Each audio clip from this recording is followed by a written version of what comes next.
ladies and gents. I am live once again at the promised time. Actually, a few minutes early. But, better to be early so that, uh, people who pop in at about the time that I said I would be streaming will see me up and running. Um, I think that's good. Anyways.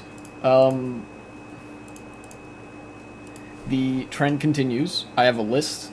I have a list of a few things that I want to talk about on stream that I think would be nice. But like last time, I'm going to wait until I have a captive audience of at least 2 or 3 people before I launch into that.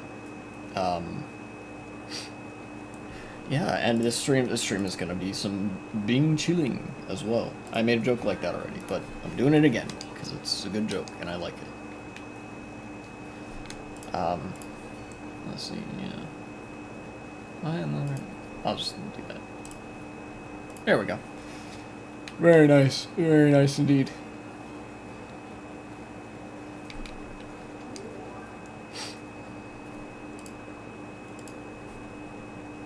What's going on with my bitrate? Why is it a red line? Usually it's green, right? Oh well. Anywho. Should I? No, I'm in about a good spot, right? Pretty sure.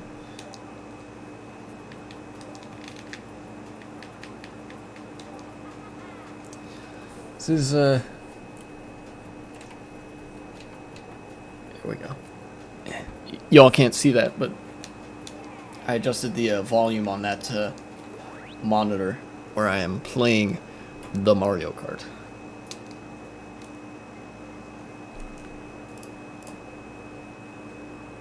One viewer, welcome to the stream. I like the thought that there's just this one person that is very dedicated to watching my stream, but they like never say anything. Is it not gonna find anybody?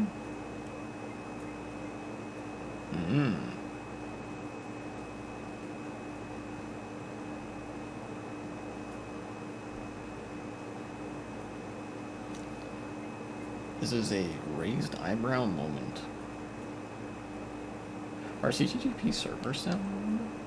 I mean, I'm jumping to a lot of conclusions here. Oh, no, never mind. There we go. Got some people.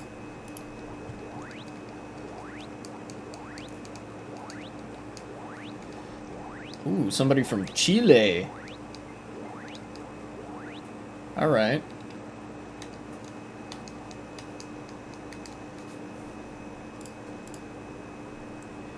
Big shoutouts to Chile. Average stream bitrate too high. What does that mean?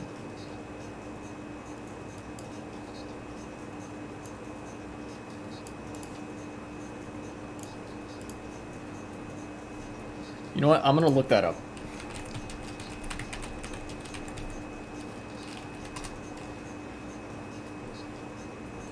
Oh, will cause viewers to buffer. Okay, let me lower my bitrate then.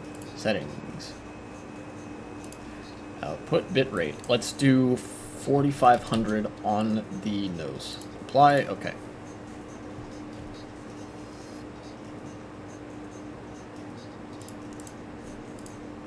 Might be.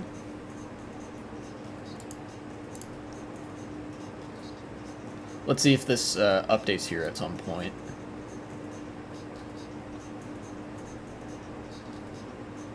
Geez, if that's the case about the bitrate potentially sandbagging the stream there, then I'm very sorry to the one fellow watching who is experiencing it as such.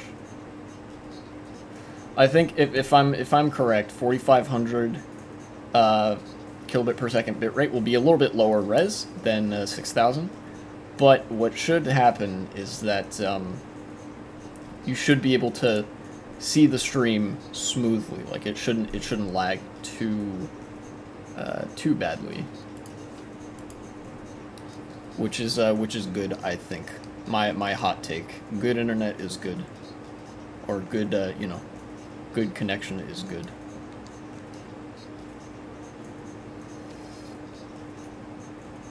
This guy's lagging all over the place.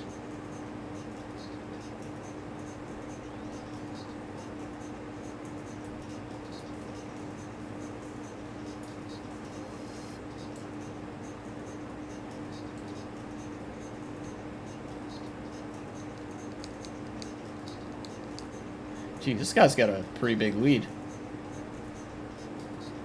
But everyone else is pretty close in a pack there. Hmm.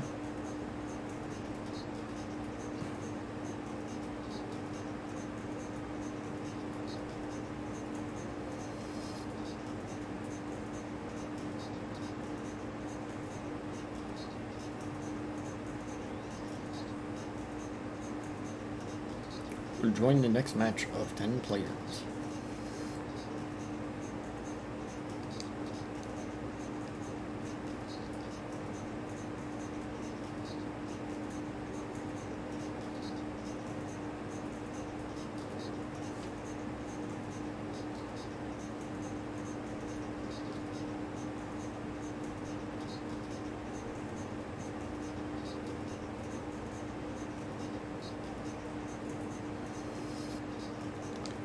We got messed up. Who overtook first? It was this Japanese player.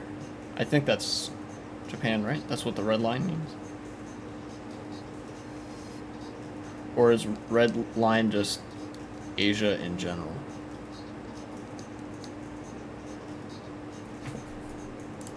I don't rightly remember.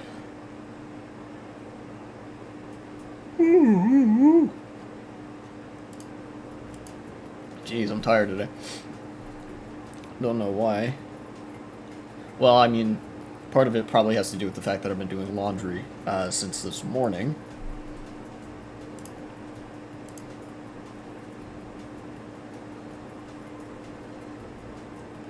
But, you know how that works. Ooh. Ooh. Crack the knuckles. I recently went back and watched some segments from my other streams, because I usually I will do that to see, like, well, what am I doing right here? Is there anything that I need to improve on in terms of, like, quality of the stream and things like that, right? And I noticed that you can really hear when I crack my knuckles into the microphone, which is super satisfying, and I like that. Although I will apologize to everybody, you know, anybody watching who has a sound sensitivity, and, you know, that, like, highly grates on you when I crack my knuckles. I don't need to do that.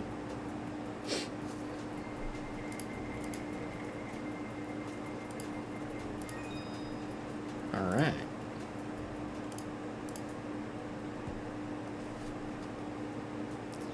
I didn't see what track got picked. DS Mario Circuit. Or maybe I did see, but I wasn't really paying very much attention.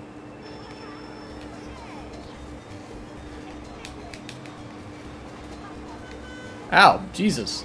That was some big bump.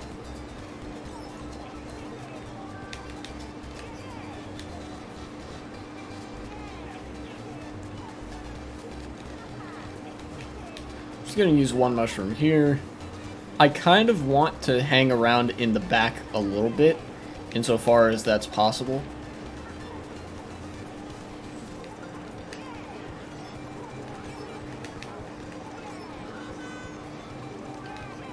Okay, I don't know how I escaped that situation, but I did.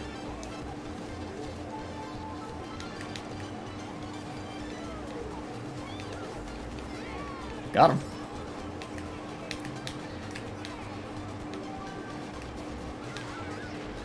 Oops. Okay.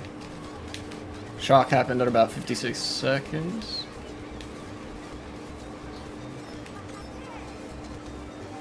Dang, this is a tough crowd.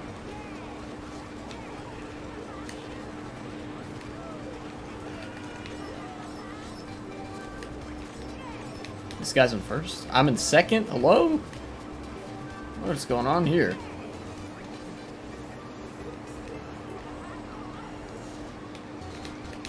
How am I in first? How am I in first by this much? Alright, I'm gonna hold on to this banana for dear life. I am certain that people are gonna pass me here because of that shortcut. And because of the shortcuts coming up here.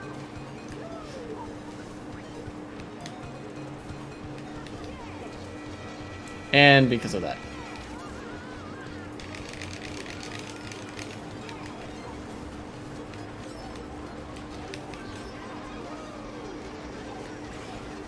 Okay, I think I'll get second, which is cool. Alright. Lucky mega mushroom at the very end. Oh, bro, people in this room got hella VR. Nice.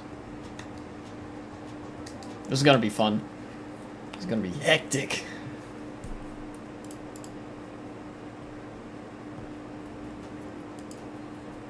Preparing the race. Just win the race. Just win the race. Just win, just win, just win the race. I don't care what it takes. Just find a way to win the race. Nice, nice song. You know. Very fun. Let me actually scoot up just a tiny bit. There we go.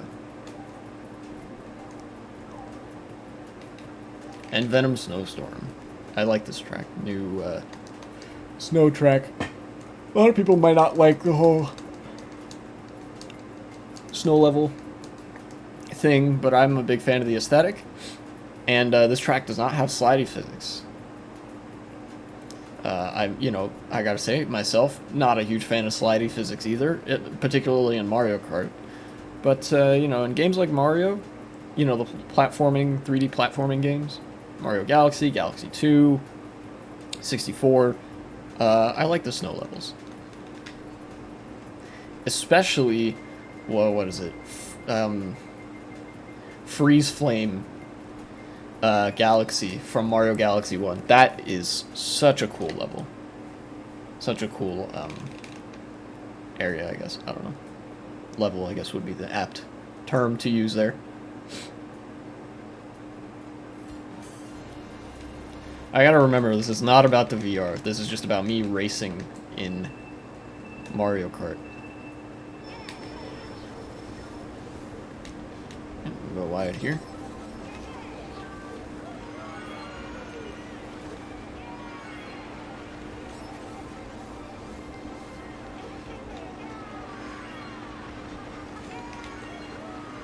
Okay, that was kind of rough.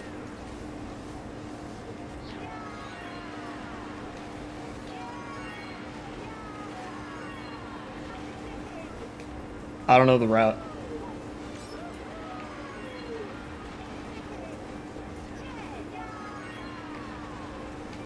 I'm throwing this banana away.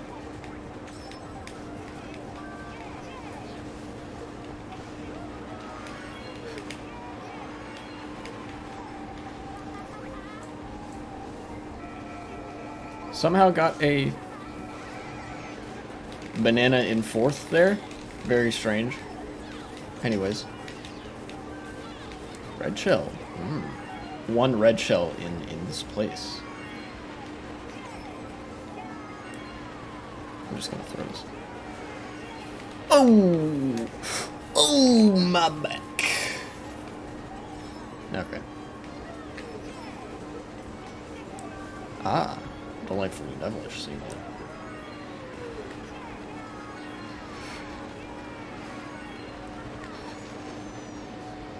Yeah, get it, Bullet. Go get him.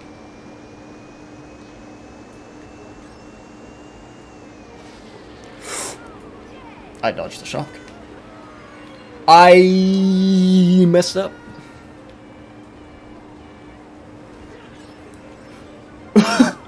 Now, I know I didn't get the startup boost, so I was liable to talk shit and then get hit, but it's not like it's realistic to expect that I would have gotten bumped off the literal moment that I landed.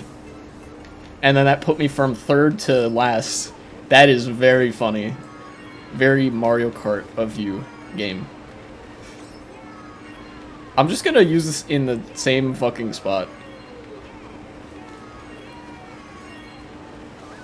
Oh, come on.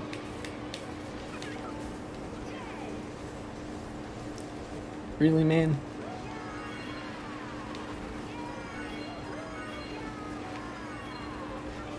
Alright, I need an item box more than anything right now. Alright.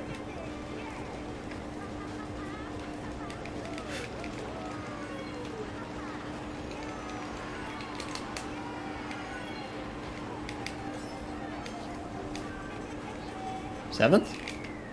Not bad considering how much went wrong that race.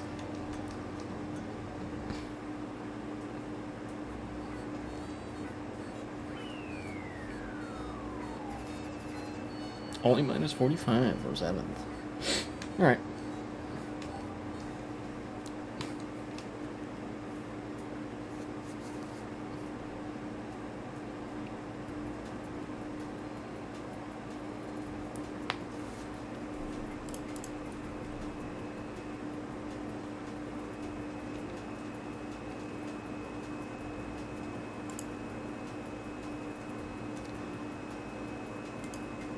Let me see something here. Yeah, okay.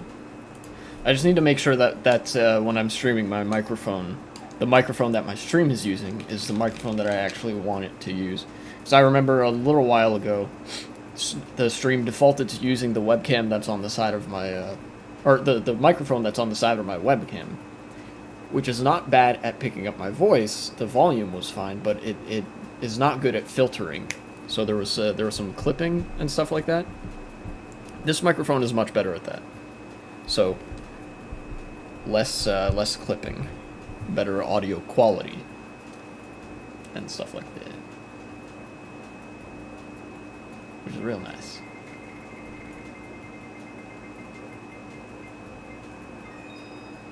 Rush City Run, you gotta be kidding me. Why do people keep picking this track?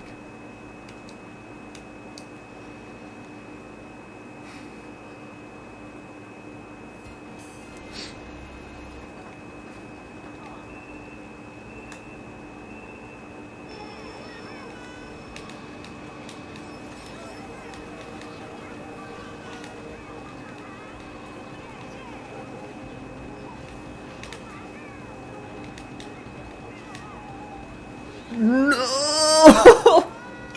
Oh my god. This track sucks. Or rather, my luck sucks. That's probably a better analysis of the situation.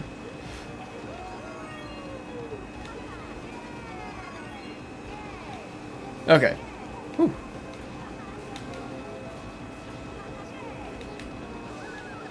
Oh, come on. Okay. Alright. Get me back in it. Please. Oh, jeez. Rosalina.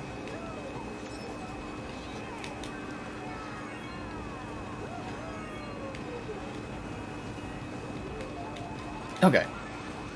I think I know where I'm going to use the bullet bill. I'm going to use it here so that I can get through this section relatively unabated. Oh, what? What in the world? Okay, I'm just gonna hold this.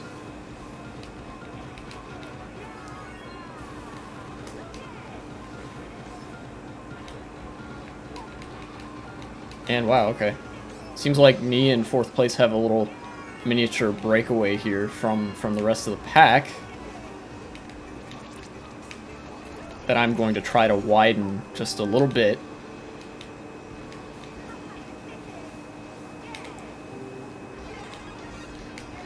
How did I call that?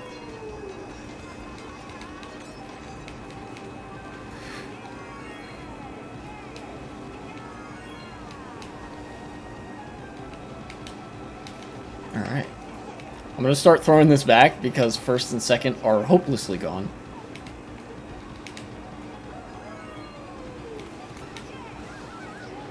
No, that was so delightfully devilish, Seymour.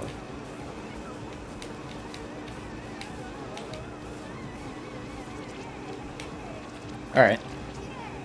So all likelihood is I'm going to get 4th, which is pretty good. Jeez, those guys really broke away. Probably had something to do with the very beginning section. That's why I hate that track. Because it's like, you have the 1 or 2 guys that just break away, and then it's like everybody else has no chance to catch up. Lame. That track does not give good races.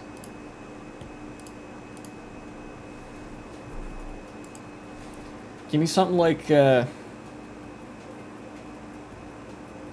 don't know, Fungal Jungle. That gives better races.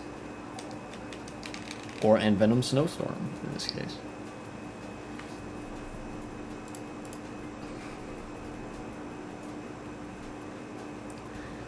My bit rate is holding pretty steady at 43 to 600, which is good. Told it 4,500, and it's right around where it should be.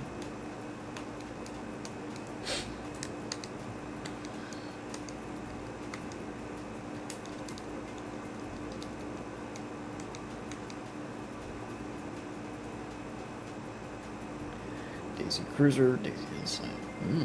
I see. Yay! I picked my track.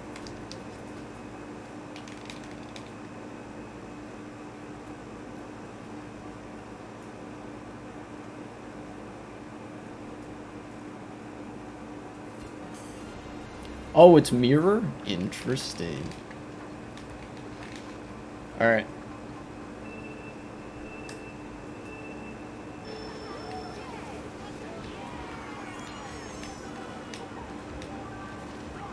Ah, come on. What? Got wheelie bumped. Ah, yes, this is the Let's Bully the Mock Bikes room.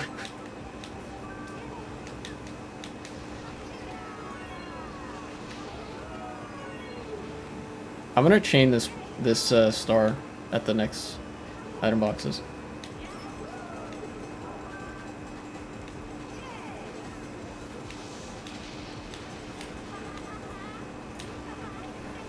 This is a front-running track, so...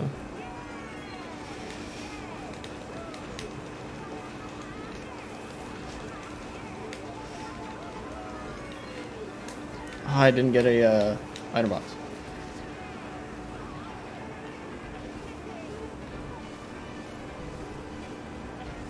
Jeez, this is a tight pack.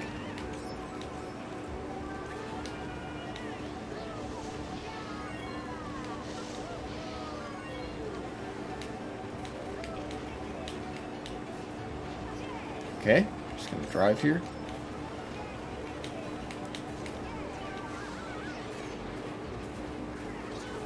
Ah, come on, he took my mushroom. Please don't star me. I'll go wide. Yep. Yeah, you go for that box. I'll go for this one.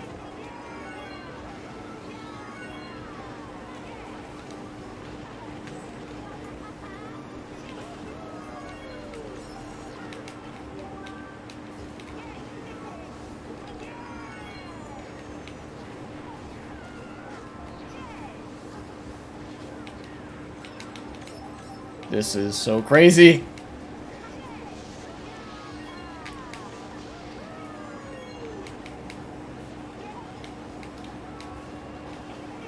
Just wheelie as much as possible to not get caught by that guy.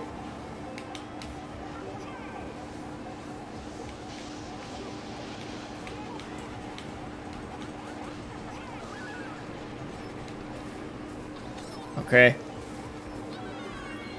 Mushroom. Oh, you gotta be kidding me. Okay. Whew. That could have ended much worse. But it also could have gotten a lot better.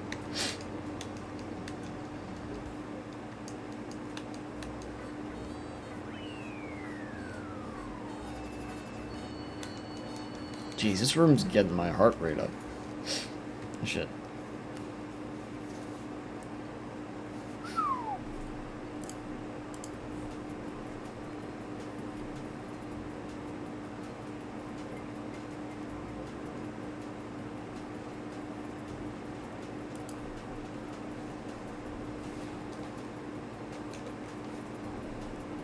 I hope the stream still looks good. If I full screen this.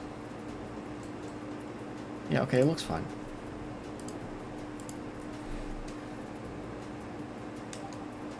Seven people. 2 more people left? Interesting.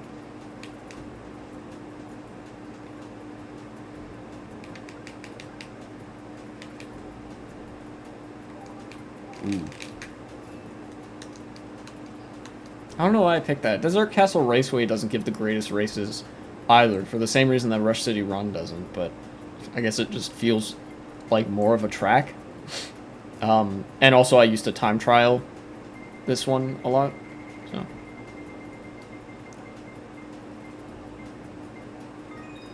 I was gonna say I would love it if Lunar Spaceway gets picked, because I'm the only person that knows how to drive that track.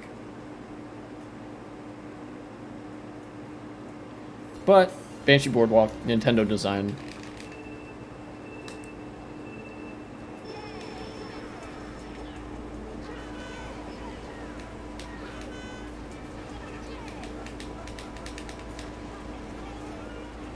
Oh, come on, you stole my box. Got him.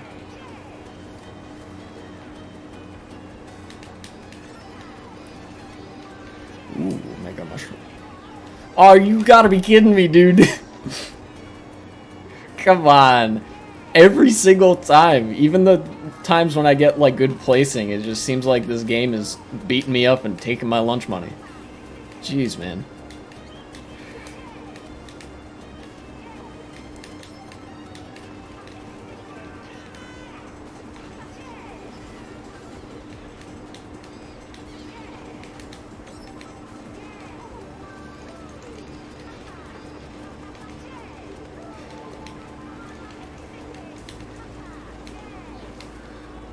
I don't know what happened there, but I'm in third, so I'm okay with it.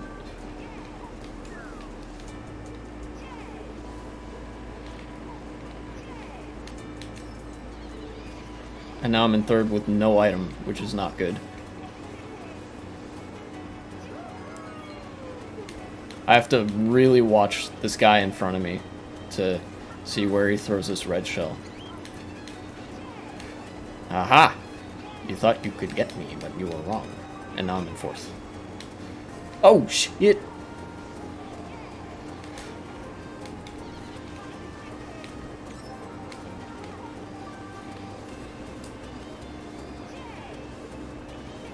Oh, shit. Oh, okay. If somebody has a blue shell, now would be a very nice time for that. Okay, well.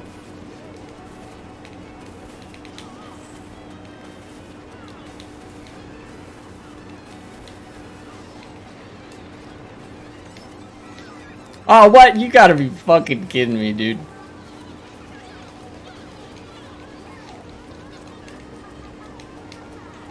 I didn't know you could get thunderclouds in second. Jeez, that's messed up.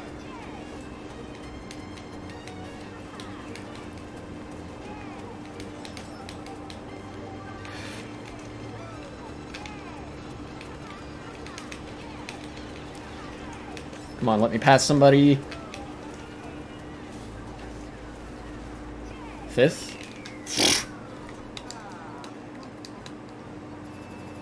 Game took my lunch money again.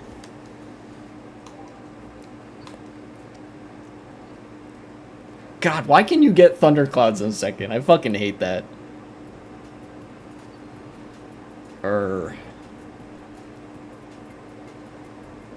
Oh well. Didn't have as much fun that game because it was a shitty track.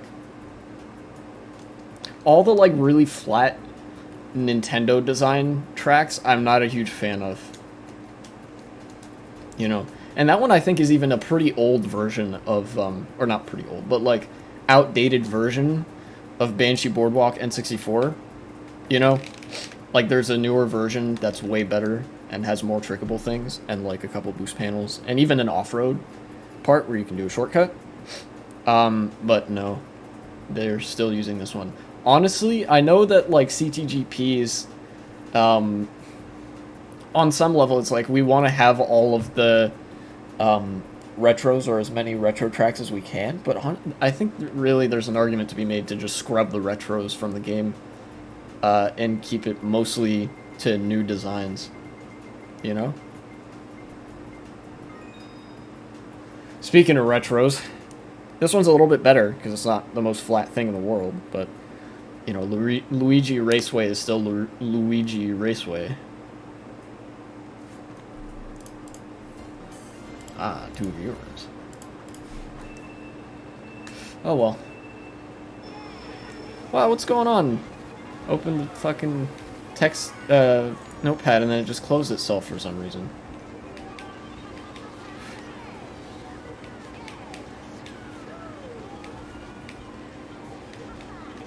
I tried to get that item, but I didn't swerve well enough, so.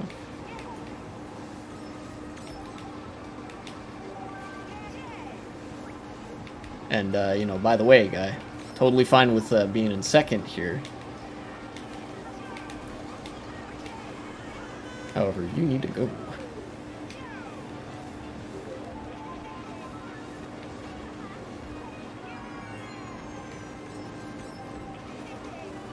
What? Single red shell in fourth? That's whack.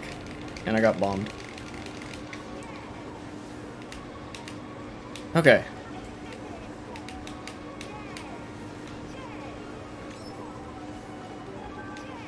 Three shrooms in last? Jeez, man. Ooh, very nice.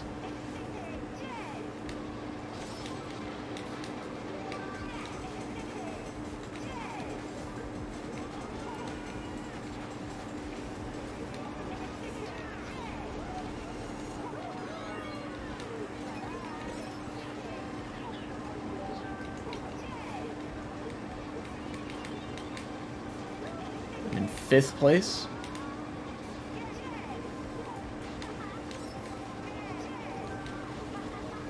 Okay, I think I know where I'm gonna use this. And that is right here.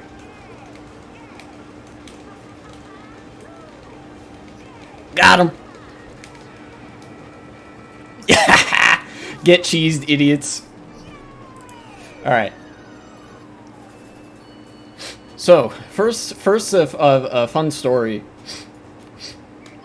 from the other day. You guys probably know from other streams that I have done, or if you don't, that's fine. I play a large amount of Star Wars Battlefront 2, the new one, as well as the old one. I like the old one as well. I think that one's even a better game. But regardless, lately I had been playing a lot of Starfighter game mode,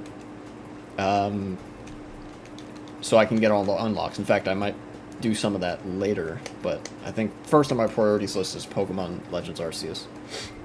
And this one round, the chat was being particularly jovial, and some guys said, Alexa, play Fortunate Son. So I just started typing the lyrics in all caps, like, some folks are born, made to wave the flag. Ooh, that red, white, and blue. But when the band wave hail to the chief, ooh, they point the cannon at you, Lord. You know?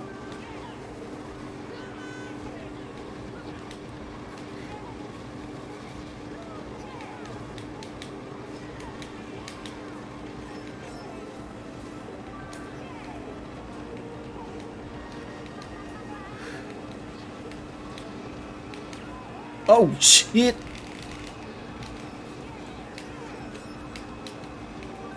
This is so crazy.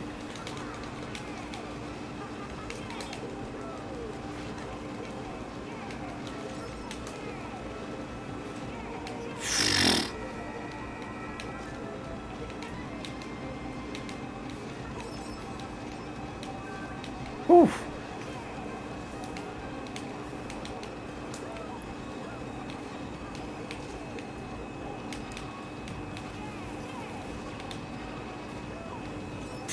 All right.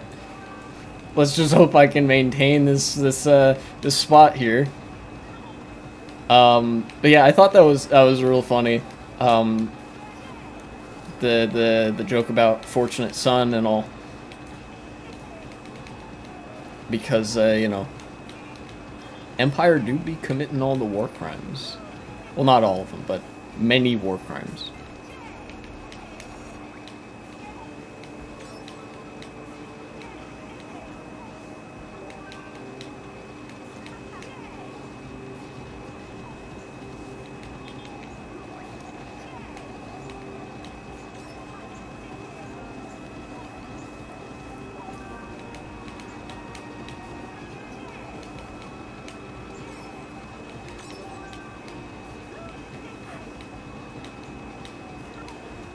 Alright.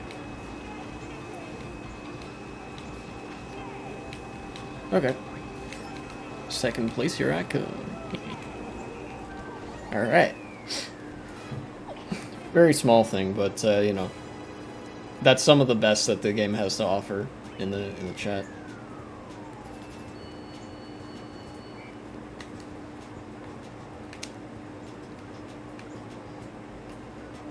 Sure, I'll go for one more race. Oh yeah, and then another thing I wanted to talk about after that. This is now like the end of the fun little story time. The sort of I type saying "Fortunate Son" in Star Wars Battlefront 2. I think it definitely applies there. Especially what with the Empire, you know, conscripting regular citizens to be stormtroopers. I did not mean to select that. Whatever. You know, it's not like they're pulling from the people that actually benefit from the administrative state of the Empire. They're pulling from, like, the ground. So, you know, it really applies that, you know, just like every war in the real world, the rich are making the poor fight it for no gain to the poor, and all the spoils go to the rich, it seems like.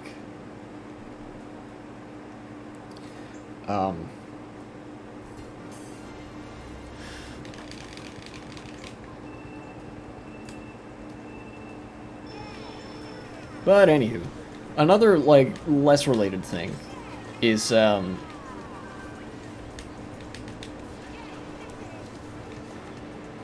of an abstract, well, maybe not abstract, because you can kind of see this in the way that people talk.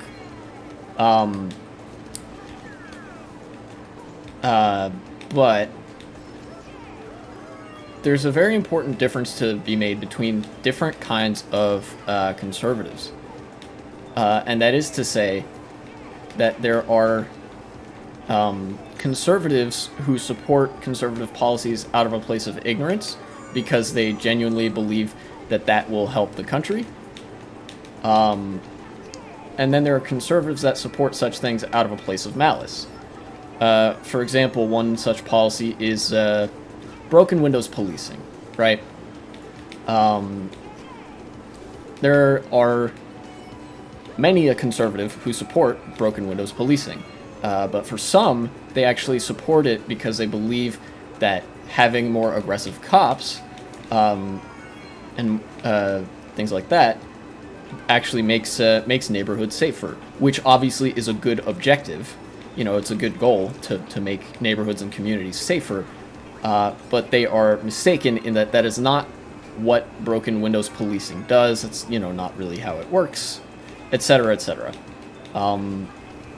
But then there's also a portion of conservatives who are more outright malicious and would support that same policy, broken windows policing, not out of any desire to help and protect their community or to see people be made safer, but rather to hurt minority groups. You know, and the line between those gets pretty muddled oftentimes, but the difference is significant in, like, which priority conservatives put first.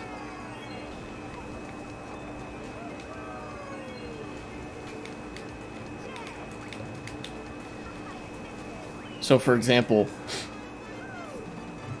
somebody who says, yeah, I want to protect the community by ridding it of the degenerates, does not actually have protecting their community in mind. What they have in mind is getting rid of the degenerates, which in this case would be black people, because that's the most prominent minority group in America that gets talked about in especially in discussions of police violence, and things like that. And another key difference, especially when you're discussing issues with people who believe in conservative policymaking, blah blah, for whatever reason, the reasoning matters because of the role of empiricism in conversation. For example, if somebody is supporting, for example, let's say a deregulation of certain safety standards in like warehouse settings, like corporate warehouse settings. Somebody supports a deregulation of that, not because they hate workers, but because they genuinely think that will help the companies generate more revenue, and then the workers will be able to enjoy the benefit of that as a result of everything moving much quicker. You can disprove that in conversation. There are multiple studies that show that worker safety, and thereby worker quality of life, is greatly enhanced when there are rules to protect against that safety. I just rejoined the same room? Dang. So on that grounds, you could explain to them, like, well, no, even if there's a slight amount of revenue lost here, the overall gain is most definitely worth it. When you say, hey, OSHA, these OSHA standards, whatever, say this,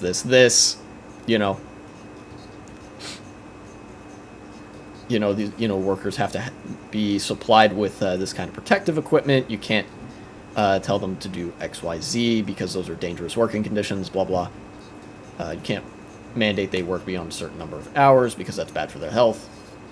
And you might actually be able to convince somebody, like, oh, okay, no, this having common sense regulations in the workplace is actually good for the worker, even, if there's slightly less money to be made. Which, let's be real, at the end of the day, no matter how much money corporations make, they're not distributing it to their workers. That's just a product of how businesses are run in a capitalist market system. Is that your labor is expropriated from you, and then you're given a sliver of it back in the form of wages. But then the other kind of person, the other kind of conservative, who believes in XYZ, does so out of a place of malice. For example, a conservative who opposes such regulations on principle because they don't think the workers deserve it, or because they don't care about worker safety enough to do it. If they value profits over the lives of people, because you can disprove that, like, these profits actually don't really get seen by the workers that create it, but you can't disprove, like, any reason to hate workers, because that's just a classist bias. You can't empirically argue your way around a belief that is not based in observation.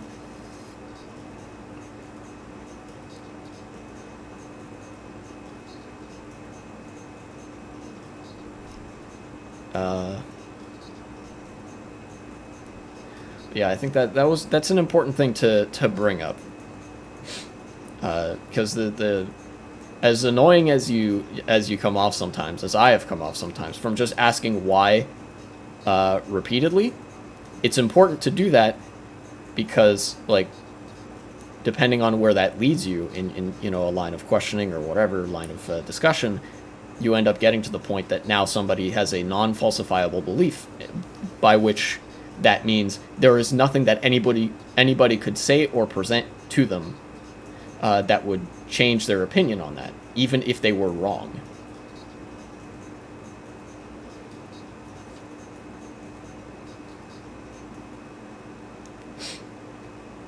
But anyways. And moving on from that. some good news, some good news from today. Less like abstract political like conversation theory, blah blah blah blah. Is news out of the White House. Joe Biden and all has decided to go forward with a plan to cancel $20,000, I think, of student loan debt for everybody that makes below a certain wage and did not receive the Pell Grant, and $10,000 for people under that same line of means testing who did receive the Pell Grant money, which is not nearly enough. It's fucking crumbs, but it's good. Crumbs is better than nothing. Ideally, I would like to see all student loan debt forgiven. I don't care about the arguments to the contrary because they are non-arguments. And it's funny because every single media outlet in the press room in the White House fell immediately in line to the conservative talking points once Joe Biden announced this. They were like, "Oh, but how are we going to pay for it? Isn't this unfair to the people who already paid off their student loans? Isn't this unfair to the people that didn't need to take student loans?" No, and quite frankly, I don't care, because this is not a world where you ought to be able to just say, "I got mine, so fuck you." No, I don't care that you got yours. Everybody else didn't necessarily get theirs, so they're gonna get theirs. I don't care what you have. I care what others don't have. I mean, obviously that's a grand oversimplification, situational, whatever. But I got very agitated when it seemed like the standard, mainstream line of scrutiny isn't $20,000 a little bit low, but rather that's too much, that's irresponsible. Because God forbid we provide any sort of financial infrastructure to help people that went lots of money in debt.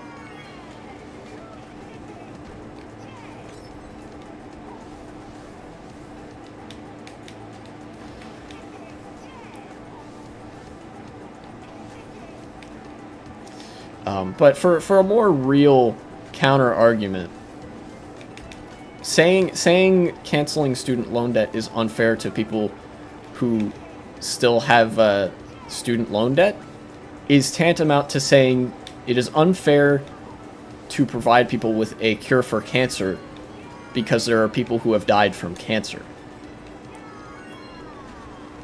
It's the same. It's almost the same kind of non-falsifiable logic that make certain kinds of talking points malicious rather than mistaken or ignorant.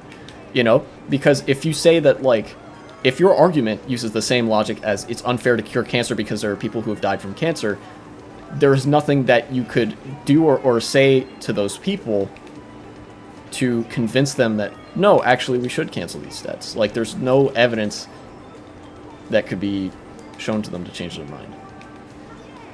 Which is how the world ought to work. If you see evidence contrary to your prior belief, it ought to change your mind. And I mean evidence, not like a pundit said it on TV evidence.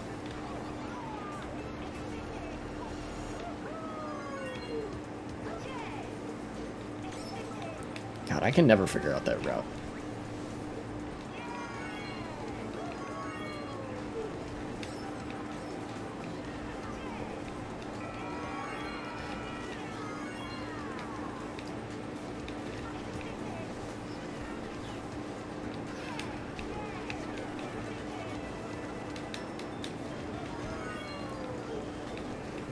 Oh no, I didn't get a box.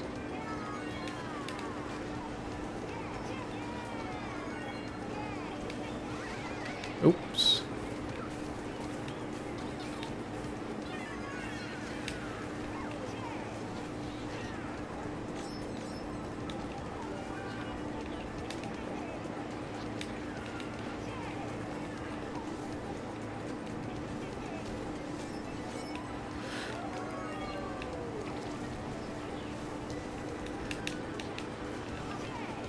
Whew. I think I got second.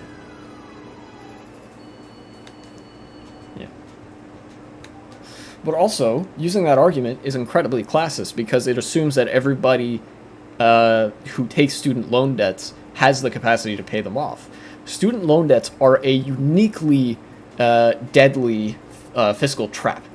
They get you when you're young, 18 in some instances, to say, don't worry about blah, blah, blah, don't worry about the consequences of X, Y, or Z in this, contract, just sign on the dotted line, and people do it because how else are they going to go to college? And as far as I know, you're not allowed to declare bankruptcy on a student loan, which means that if you can't pay that shit back, you are saddled with it until the day that you die, or the bank comes and repossesses some shit that you put up as collateral. And when you have, let's say, $50,000, let's say you have a $50,000 loan marked at 6% interest yearly. This is not a number I'm making up. This is a real interest number, and I'm pretty sure that $50,000 is even lowballing it if you want to go to a 4-year institution. If you have 6% yearly interest on a $50,000 student loan every year, that is, let's see, that is $35,000 additional dollars that you have to pay on top of the $50,000 that you initially took out, that you cannot avoid paying. That you cannot say, hey, I don't have the ability to pay this. Like, I can't do it.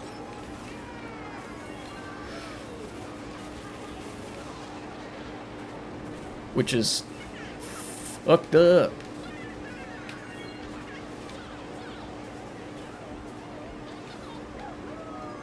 But again, some people don't actually care about how helping people out of a rough spot financially. They're just interested in the I got mine, so fuck you mentality.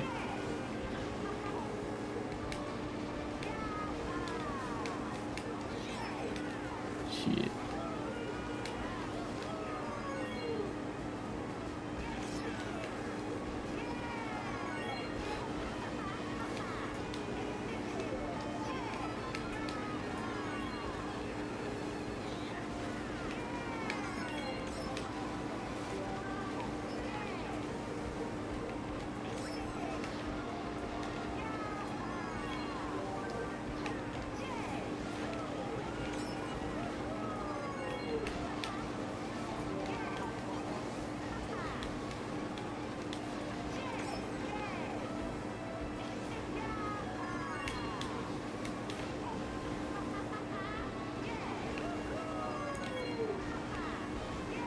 Ah, yes. The blessing returns of I'm the only person who knows how to drive this track.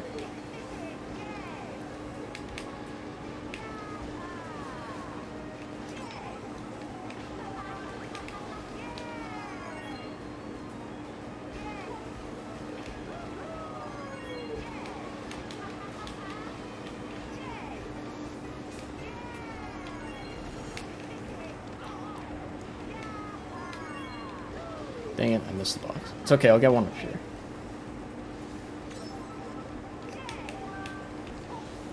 Dope. They're gonna game time on me now.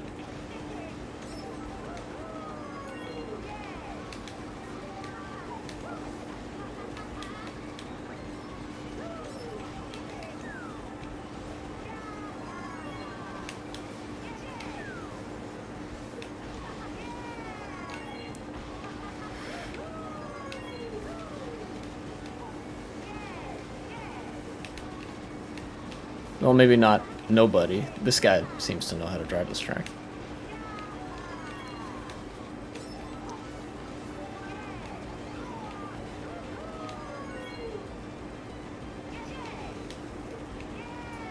What? I just missed. Okie dokie.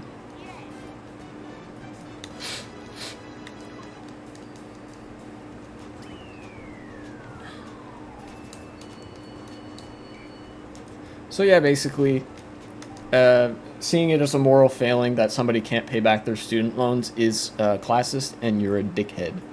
And that is all I have to say on the matter. As of now. But, if you feel like I'm calling you out, you can just privately change your opinion, and nobody will know. I will not know, and you can just say that you've always thought that, and it will be 100% fine. And I will act as if you always said that, even if you told me that you used to think another way. So now, on to good news number 2, Electric Boogaloo. If you can believe it, there's more than one item of good news in the past few days here, which is kind of crazy. I think I mentioned that the Republican Senate races are not going well. I would like to expand a little bit on that because I know more now than I did, I think, the last time I talked about it. So, in each chamber of the legislature, national legislature in the United States, each party has their own fundraising committee for campaigns in that wing. For example, in the House, there is the NRCC and the DCCC, which are the congressional campaign committees for the Republican and Democratic parties, respectively. They do all the fundraising, the ads, and whatnot, and they have a pool of money that they shell out to candidates that are running on the Democratic or Republican ticket.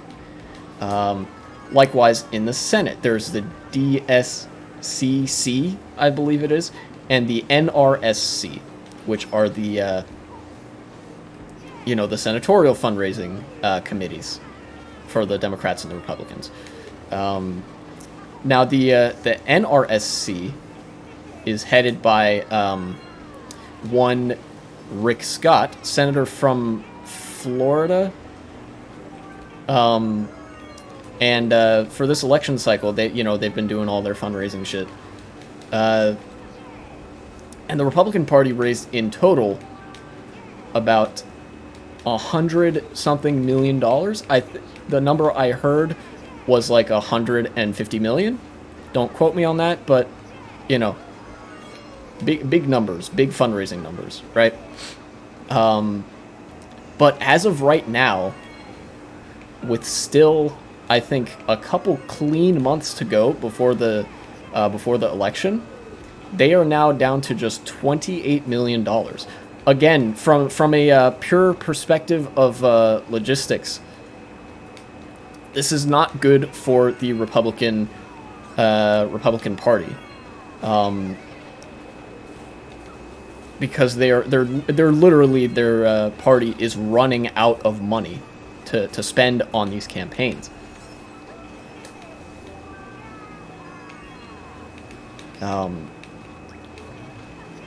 Which to me and a few other folks on the left is very good news, because that means that Republicans are now considerably less likely to regain control of the Senate, although their chances in the House still look pretty much like they're gonna sort of make a comeback there.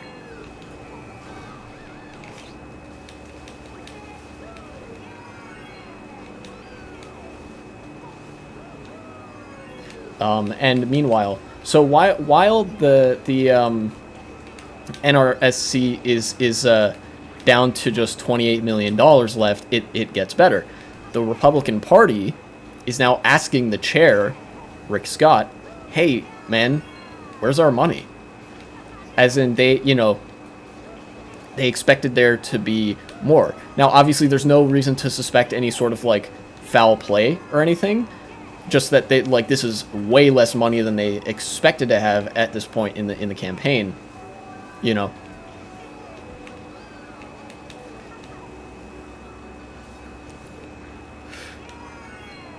Ah, damn it. I'm gonna get last, probably? Maybe? I don't know.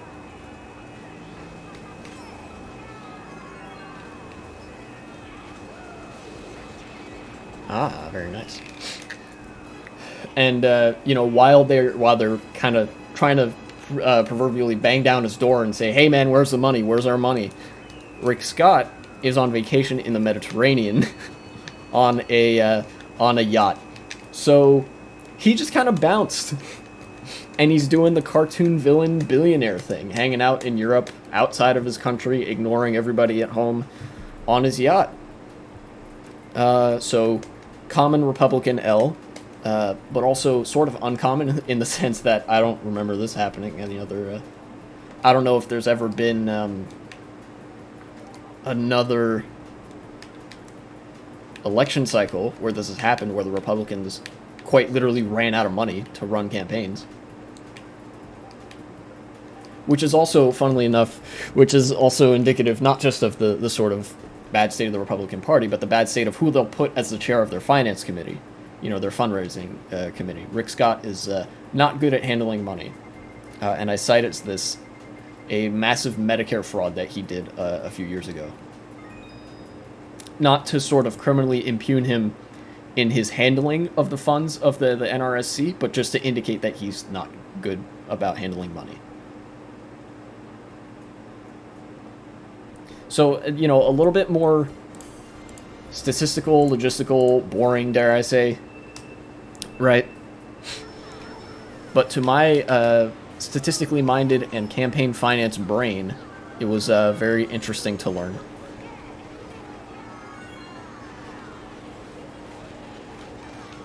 I missed the shortcut. Ow.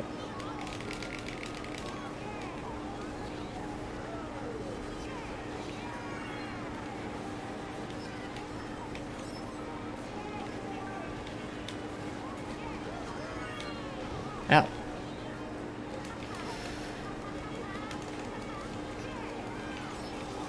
Ow.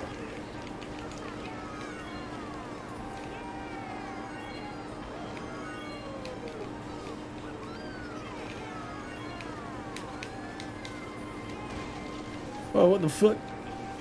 This is weird. This track is very strange. Ah, thank you for shocking us before the item boxes. Oh, come on, dude! We do a little bit of trolling. I'm sure that's what's going through that guy's head. I can't get a fucking item box, dude. I like this track a little bit better than Rush City Run, but I also don't think it gives very good races.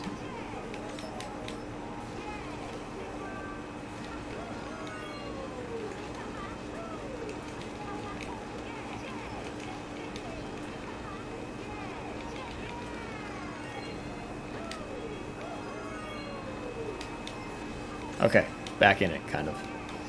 I'm going to chain this at the first item set, assuming the shock doesn't happen. Alright. Thank you.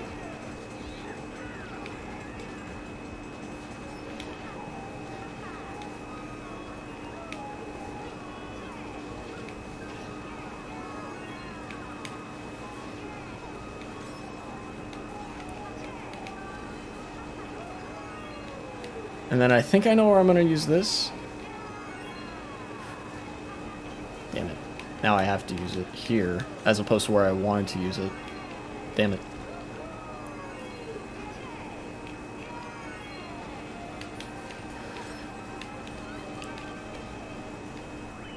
Ah, I might have gotten third. I'm not entirely sure.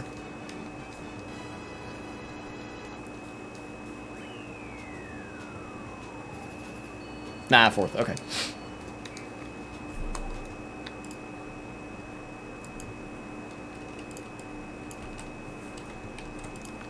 Whew.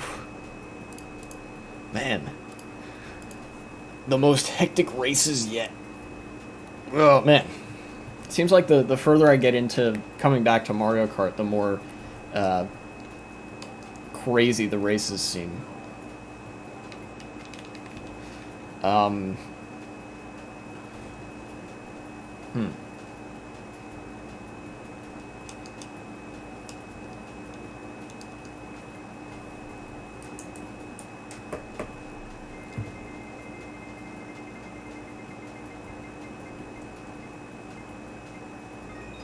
Ah, no, the one bad track. Well, no, Gothic Castle is kind of weird, too. I don't know. I like Gothic Castle, just because, new track design, custom track, not a retro, that is. And it's not flat. Meanwhile, this one, very flat.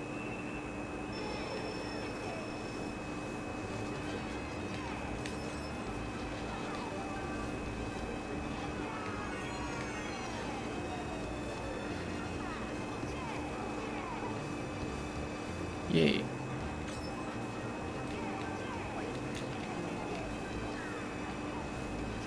Oh, shit. I can't believe I got him. You know, actually, that reminds me. I was thinking about making a, like, cringy snipe montage for this game.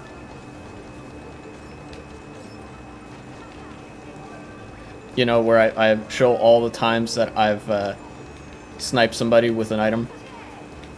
You know, that'd be fun. That's faster to do that? Interesting. Okay. Well, I got that guy. Alright, so now I know that for lap 3. Please come back? Yeah. That was kind of a gamble.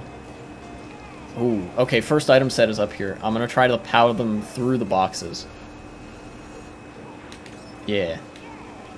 I'm a genius.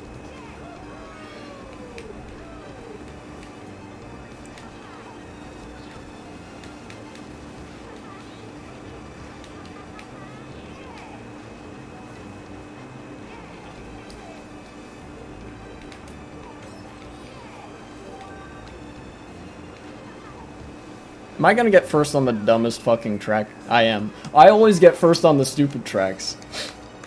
Let it be known. I got first on the ASDF course that one other time. Jeez, what a weird, bizarre world that we live in, huh? Real strange.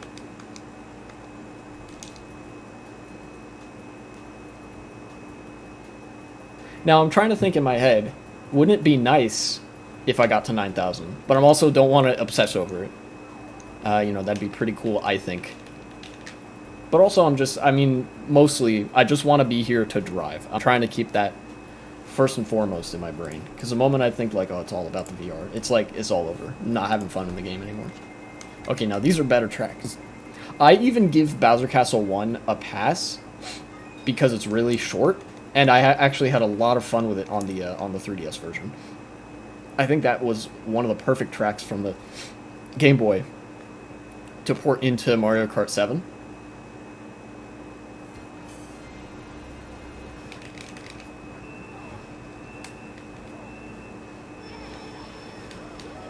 You know, I'm just realizing now, I am so glad that this game does not have a chat that you can open and chat in. What is that Rosalina doing? What is going on? Ah, I died. Okay. Well, looks like I'm not hitting 9,000 this race.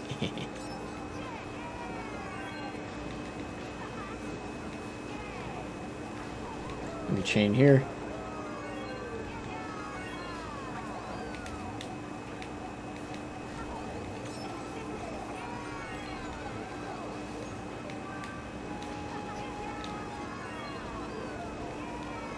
What? How do you do that? What are you supposed to do there? I don't get it.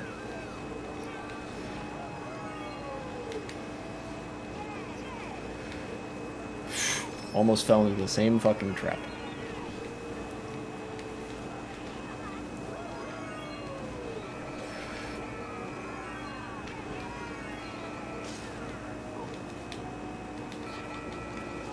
Ah. Ooh, golden mushroom. Don't mind if I do. Okay.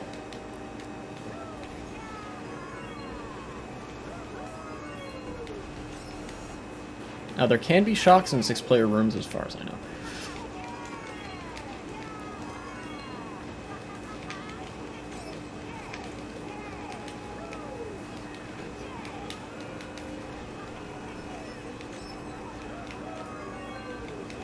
Ooh, single mushroom. Oh, maybe. Oh, come on. No. Okay. I should live. Okay, 4th. That was, okay, given how many times I messed up that first lap. Might have 6 players. Jeez. 3 viewers. Wow. Welcome to the stream, everybody. But yeah, the, snipe compilation I would have to comb through like a combined 10 to 12 hours of footage, probably. Wouldn't be that hard, it would just take a long time. And then clip, oh hey, I got somebody here, I got somebody here. And I think that'd be like a better short form version of content, you know?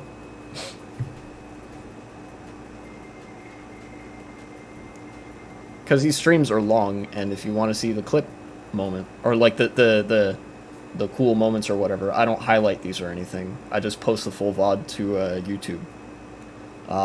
So you'd have to like know the point in the video when it happens.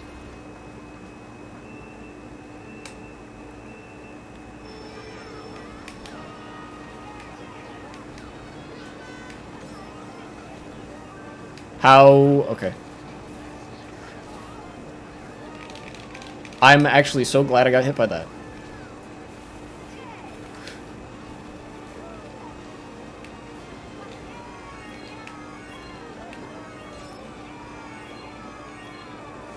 Are you kidding me? Got him. I know how to pass a TC. This track is fun. Alright. I'm gonna use this at the next,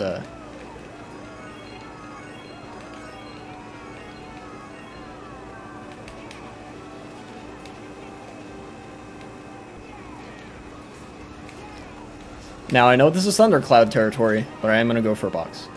Ooh, even better.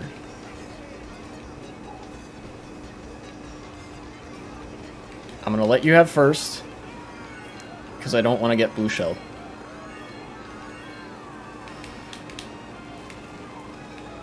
Just kidding. Yay! I win on the stupid tracks. Let's go. 9,000. Yeah! Landmark achievement. I've actually never hit 9,000 VR before. Believe it or not.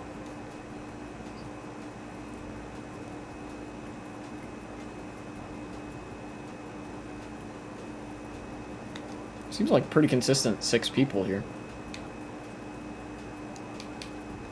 Give me Sunset Ridge.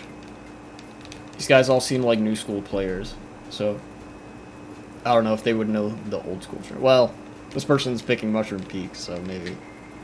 Undiscovered Off Limit. Why is that track still in the CTGP pack? And it got picked. Alright.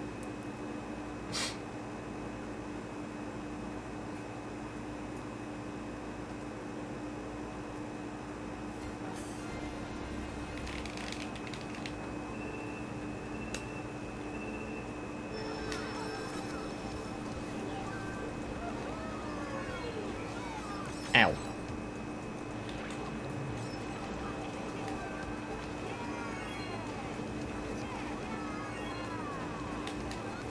Ooh. What? Somebody fell off? Interesting.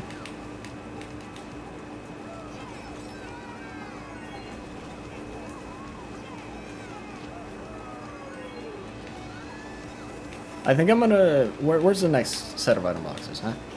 Okay. Ooh, fun.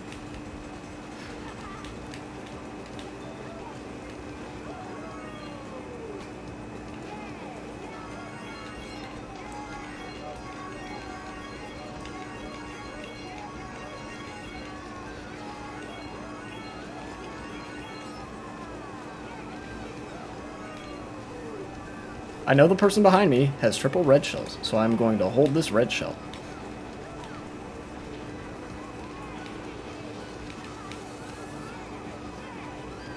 Why am I in first?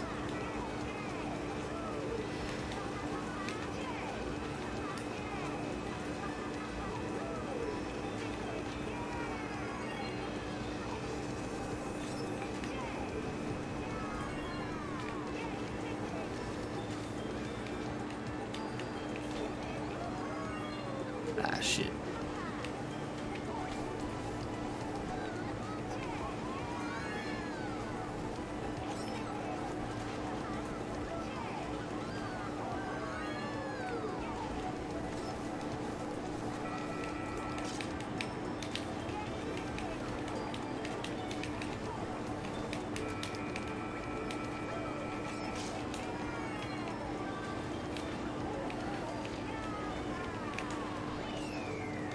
Okay. Played a stupid game, won a stupid prize. I mean, not stupid game, but stupid track, so close enough.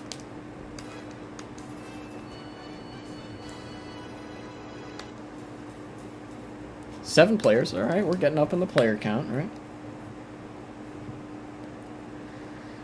Whew.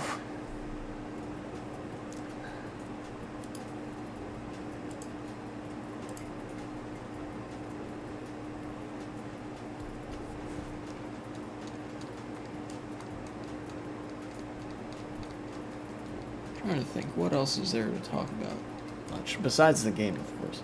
There's always something to say about the game, but I do like to talk about real life stuff like politics, economics, mental health, etc., while I stream. Stuff that a lot of people would consider more serious topics. Maybe not exactly kosher for online platform, but you know, I've never really cared about what is or isn't kosher to talk about in a certain social setting, except for when it's most definitely warranted, like at somebody's funeral, somebody's wedding, etc., etc.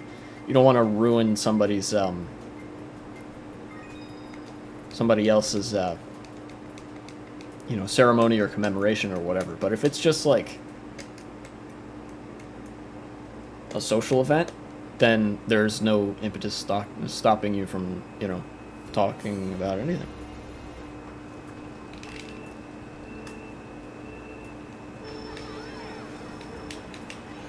Oh wow, this track got a reskin or something. This is cool.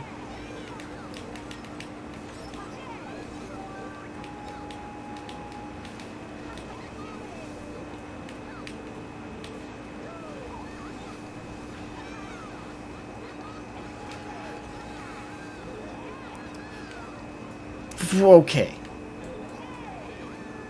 Remembered how to do that part, kind of.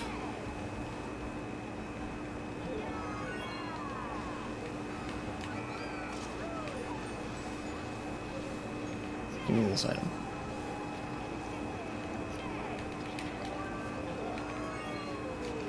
Knew it. They don't know about that. Ooh.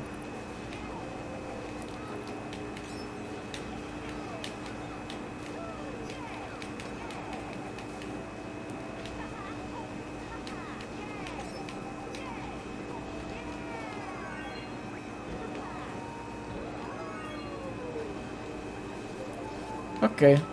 Hopefully this means I just front run. If that mini turbo has anything to say about it, that's not what it means.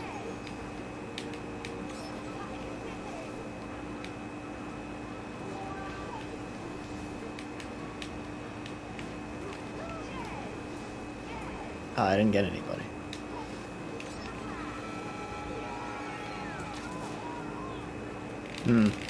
Yeah, it's about expected.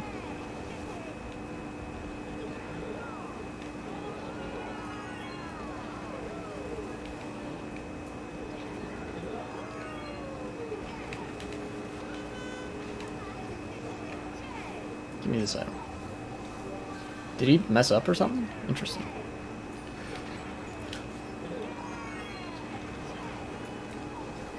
Oh, I wheelie bumped him. Interesting. Can't believe I've hit that 2 times out of 2. That low jump. Yeah, that's right. Go wide.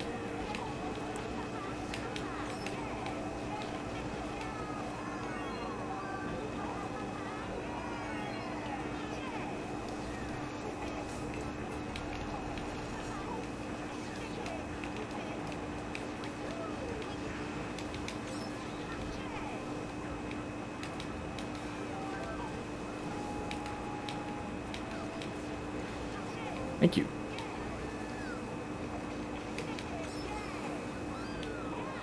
I always mess up that part. Okay. Weird.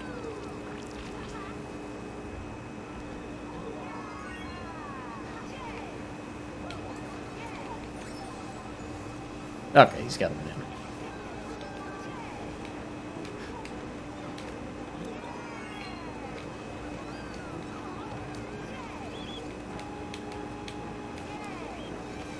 Didn't hit the trick that time.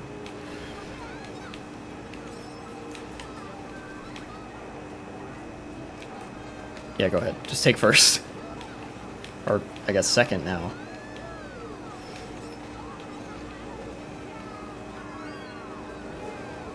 Nice. My thundercloud.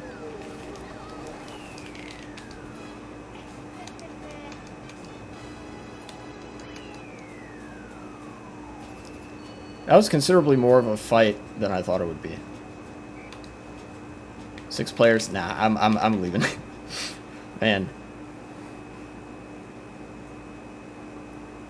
Whew.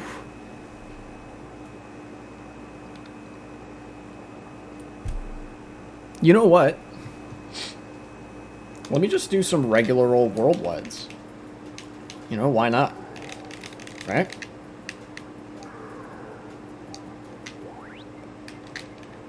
No custom tracks necessary. Oh, instantly you found a room of 11 other people.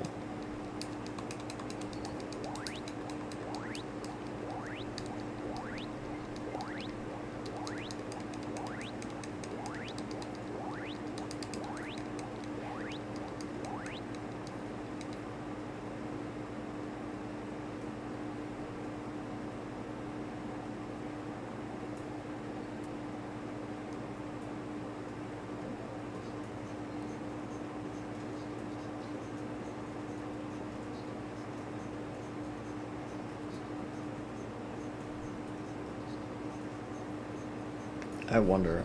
I think there was somebody in this room whose name might not be safe for TOS.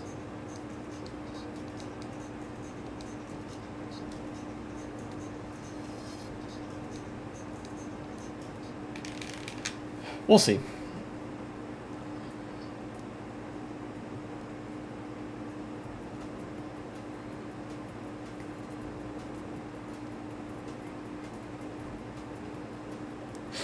Preparing the race. Please wait a moment.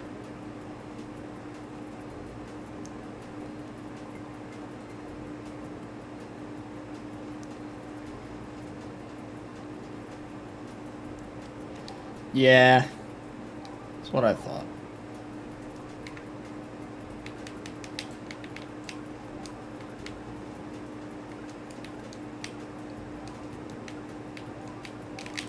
Dude, those kinds of people are so fucking lame.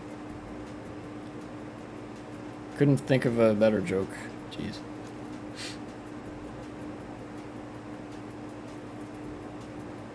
Honestly, I think that doesn't get talked about enough with like online conservatives or like Gamergate kind of people. That they are racist, of course, either directly or like as a result of the impacts of the policies they support. You know, being certain policies being racist, and then people indirectly acting racist because of the policies they support. Blah blah, whatever. But like, they also just are never funny about it. Like, come on. You know, every time that like. Every time I see conservatives joking around, it's always like some shit where they just want to say the N-word. I mean, props to... I mean, not even then. This guy did like the cop-out version of like, oh, I didn't actually say the N-word, haha. You know?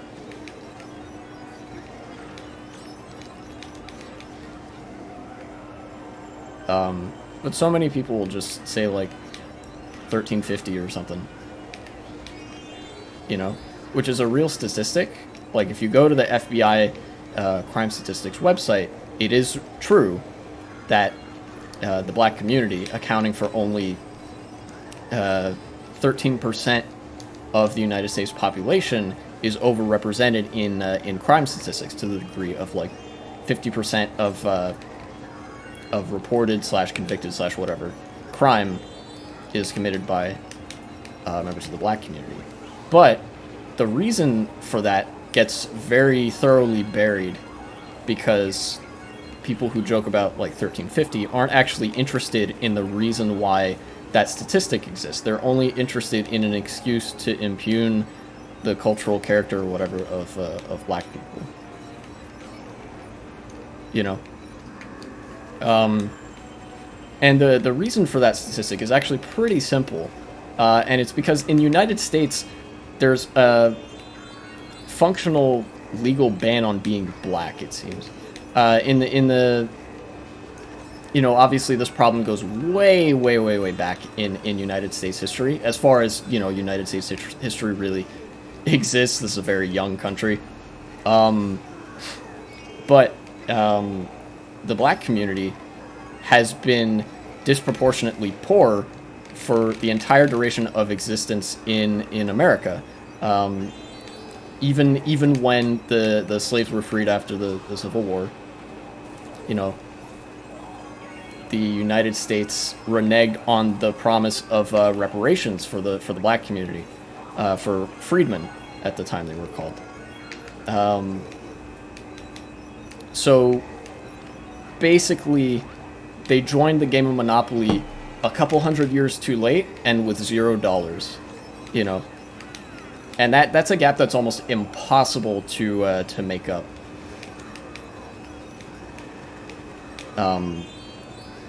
In a market system such as this. So the result is that today, disproportionately, white people descended from the white planter class have, as an aggregate, more income than the black community descended from the slave class. Makes sense, pretty one-to-one. Granted, over time, there's been a considerable amount of diluting of this rule to the effect that, yes, rich black people exist, and yes, poor white people exist. There are plenty of both. But, as a statistical average.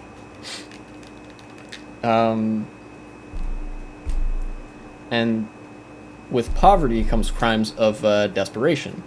For example, if somebody is hurting for food, if somebody is food insecure, like I think 10% of Americans are, which is a startlingly large number, or if somebody cannot afford their expenses, like nearly 60% of Americans can, they are much more likely to commit small, what we would call petty crimes, to make ends meet. I'm sure somebody at some point has heard of the horror stories of people having to skip meals to pay for their heating or whatever. That's one part of it. That's one part of what leads to black people being overrepresented in crime statistics. And then another part is the underreporting of, prosecuting, under convicting of crime that is predominantly perpetrated by people in the white communities and, white collar crime. Usually, even though I think both white people and black people, like as a community, do drugs in about the same amount, there are so many more drug busts in black communities because the police all go there because they know that's where the petty crime is. That's the kind of crime that's really easy to bust. But what they don't know is that happens in white communities too. So that's another part of it. So basically, while that statistic is real, it is not the whole picture. And,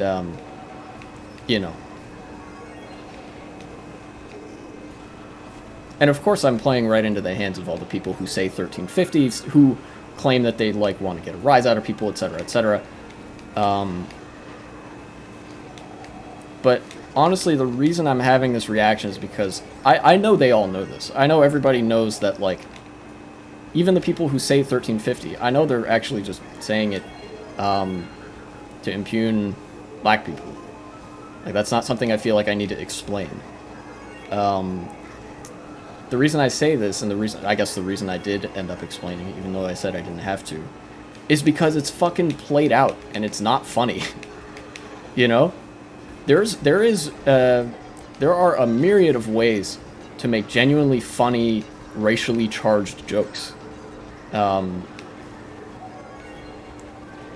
of which I can list off the top of my head because I am currently racing in the Mario Kart game, and also because I'm not a comedian, but, conservatives aren't really interested in that because the punchline to those jokes isn't, haha, I'm racist,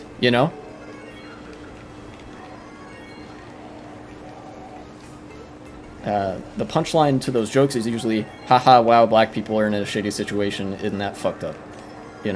Like, isn't it fucked up that the black community is driven to such extremes of poverty, desperation, blah, blah.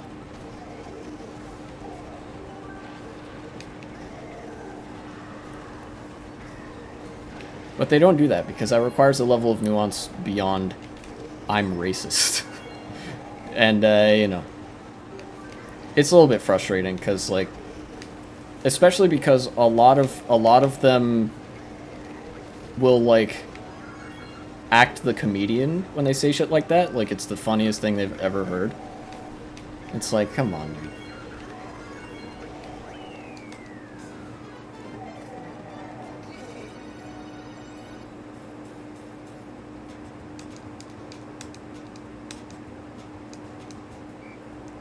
Like, it's okay. You can just say the N-word and we'll all beat you up. That would be a million times funnier.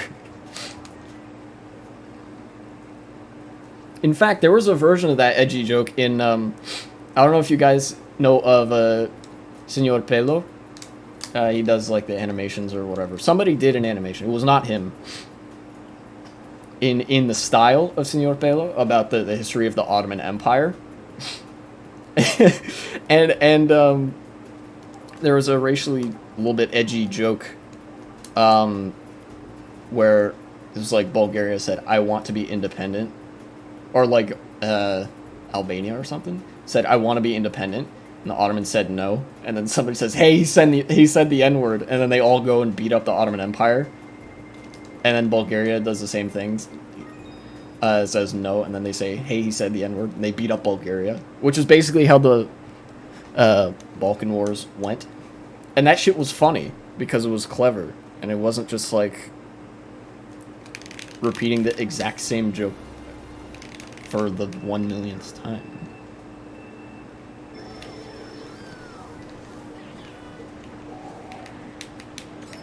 It's sort of the same thing. It's the same sort of trope of played out humor that you see sometimes with people who do the attack helicopter memes. You know, like, yes, cool, great. We've all heard that before for 6 years. Please get something better. We get it. You don't like trans people.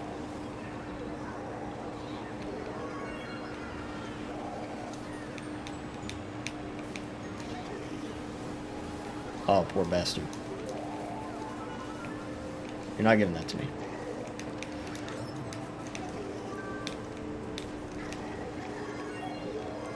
It seems like I'm doing a lot better on regular tracks than I am on custom tracks here. Which I think is good. I mean, sure is good for my VR. Ooh. Interesting spot to shock there.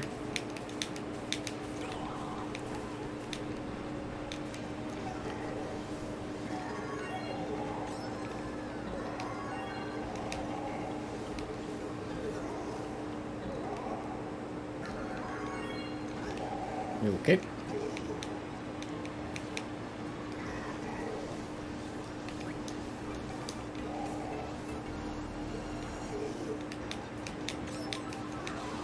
Oops. Ah. Delightfully devilish scene where they got me after the item boxes.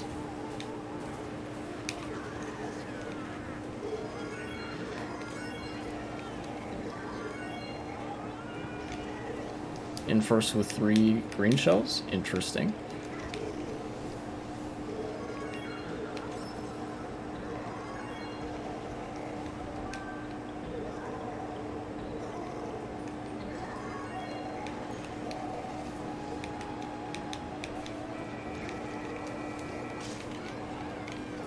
Okay. Relatively easy race. Just sort of front ran the whole time.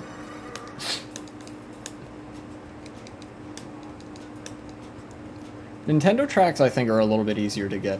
Like, in normal Wii tracks, I think, are a little bit easier to get a breakaway in than custom tracks. Although this also seems to be a little bit lower of a VR count for the room. Yeah, sure. I'll do one more, and then I think I'll go back to custom tracks. Maybe that'd be good.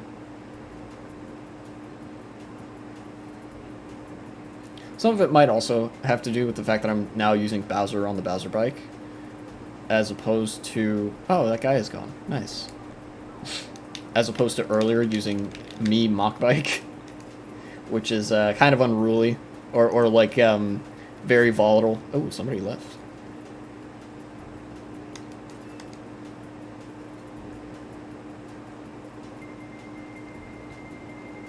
Somebody wanted the random. Grumble Volcano, okay. Given the VRs of the room, I can expect maybe 1 to 2 people to do the rock hop or lava shortcut. I mean, probably more people know the lava shortcut, but, you know.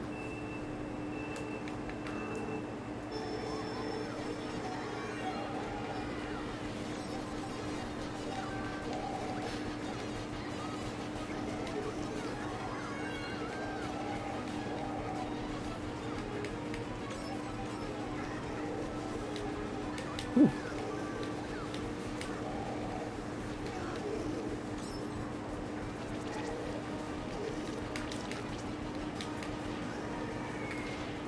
Whew, man. Okay, somebody did the lava cut.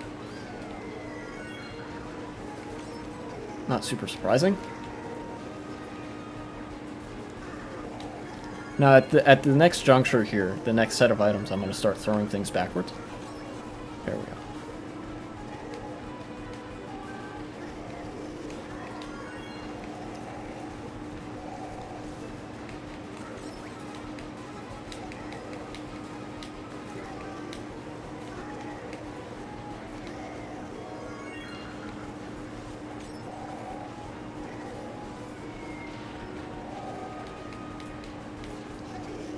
Somebody's gonna do that. Okay.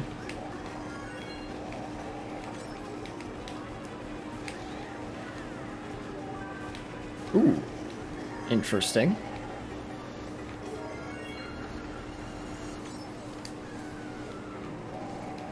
Now that I have a mushroom.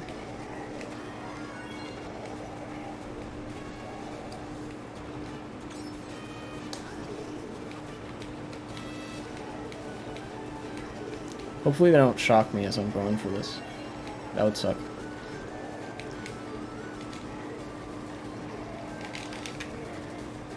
Nice.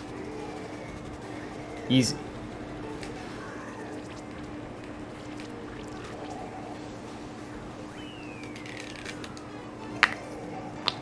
Bakpa. That says, do not speak. Do not talk. Actually, he forgot the NE at the beginning of that for the negation. It would be ne parle pas.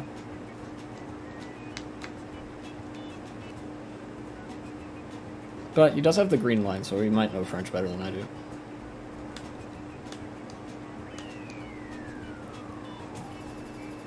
Only plus 41. Yeah, I'm gonna... Well... Nah, you know what? Fuck it. This room is kind of fun.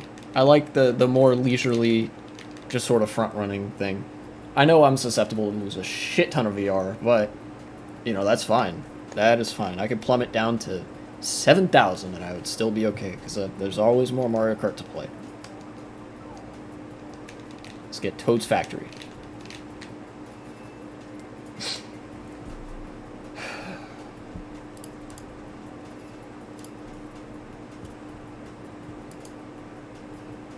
Oh, also, another gripe I have with, like, 1350 posters is that they make that a significant part of their identity as well. Just, like, a significant part of who they are as a person is just, I post racist dog whistles.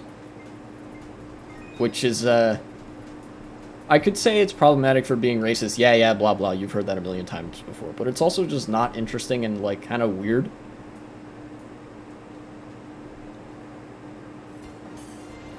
It's like, alright.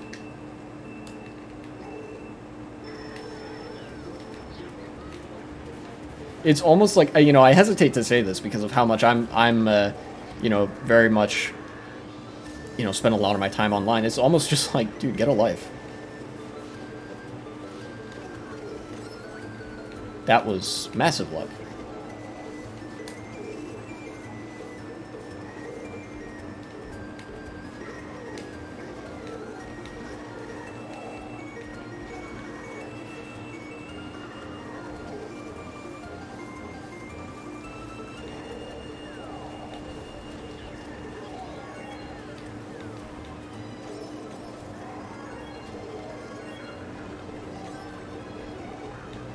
Got somebody.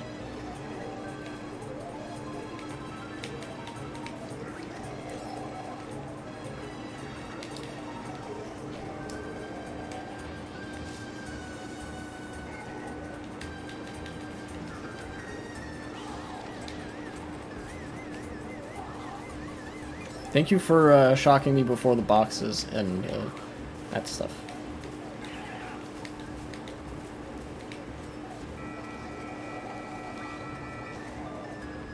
Ah. Alright. I think that guy had like 5,000 VR or something. I wonder if he's using a Smurf account. I don't know. No! I hate when that happens. Jeez, I got wheelie locked. Banana there. Ah, of course.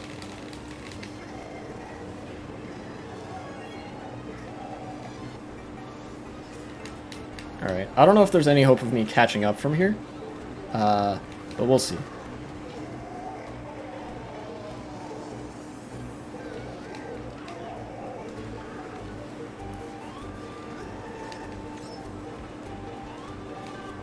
Okay, that's something.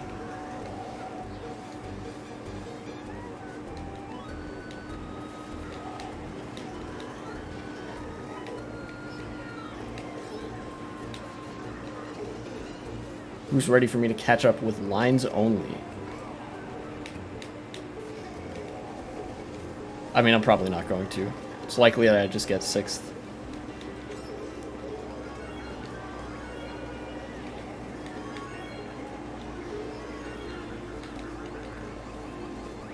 Okay, 7th. I probably lose hella points for this, though.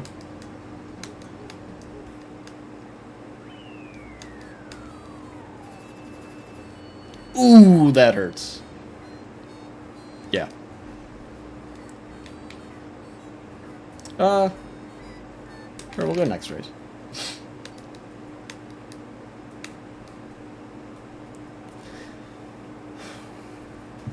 Hopefully I win this one. I think after this one, either way, I will go back to custom tracks for the last couple races here.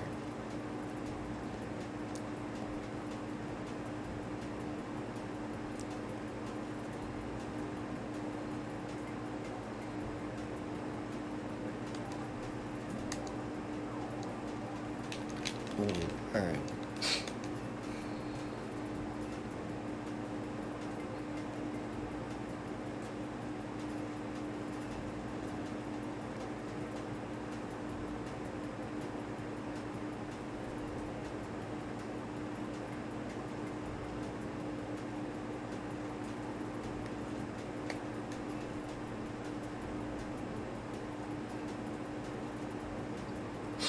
If Dry Dry Ruins gets picked, it's very tempting, but I don't think I'll go for Sand Hop 3 for 3.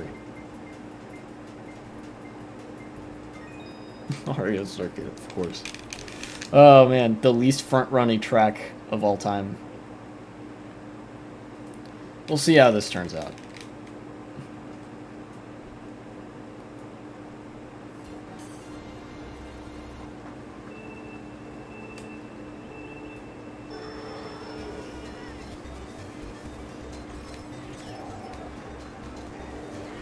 Get out of here. Come here, Wario. Well, I don't know what happened there, but I don't have the Thundercloud anymore, so I consider that a win.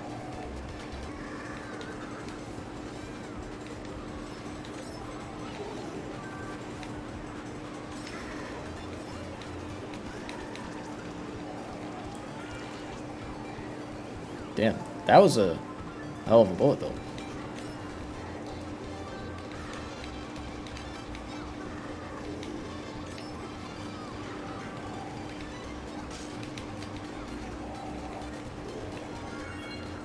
I can't believe I got that to work. I'm just gonna hold these.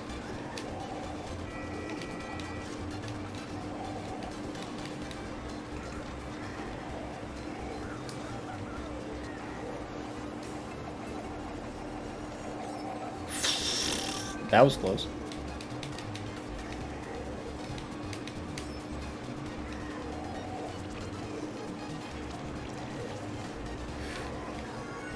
I got it to work again.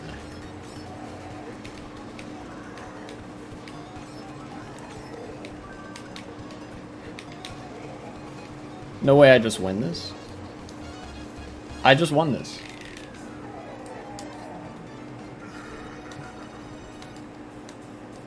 Oh, I'm sorry. Oh, Mario. Oh, no. Did you guys see that Mario on the minimap? That sucks. Okay, plus 50. I'm gonna leave this room now. Ended on a high note. I don't think I would get any higher of a note than racing Mario Circuit, doing every lap just about as well as I could, and then, like, getting first.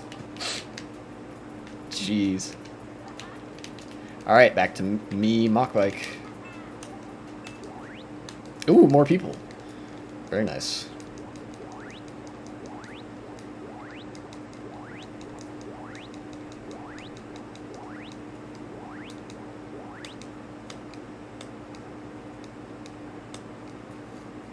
Okie dokie.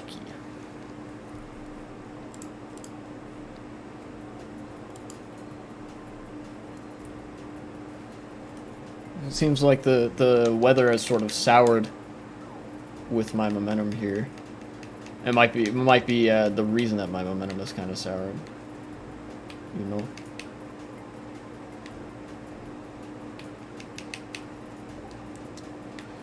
know. Abandoned Boardwalk. Why not? Why not? That's a cool track. Cool, pretty cool track picks all around. I think the Blue Lake is the one that got the very cool remake. Or maybe I'm wrong. Well, we're about to find out either way.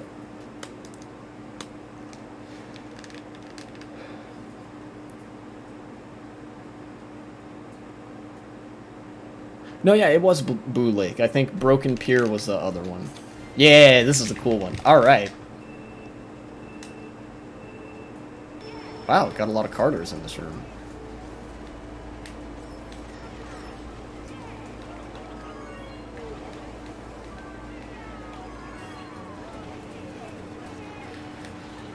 Ooh, get me around these guys, please.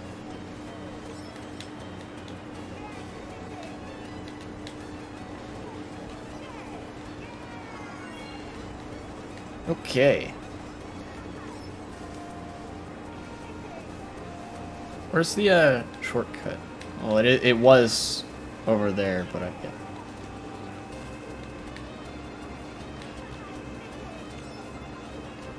What if I just front ran this track? Haha, I'm just kidding. Unless.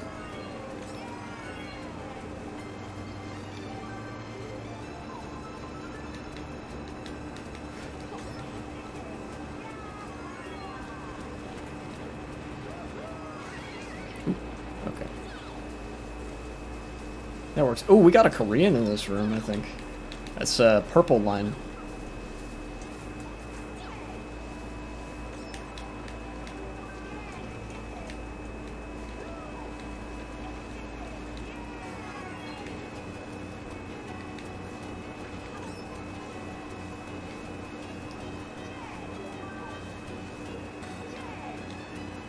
Just hope this guy doesn't have a mushroom. He does not.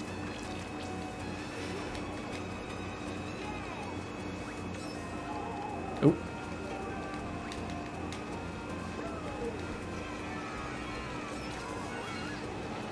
Oh, that's good for me, I think. Either way, I'm kind of okay with letting this guy just have first, because if another blue shell comes, then he'll take it, not me.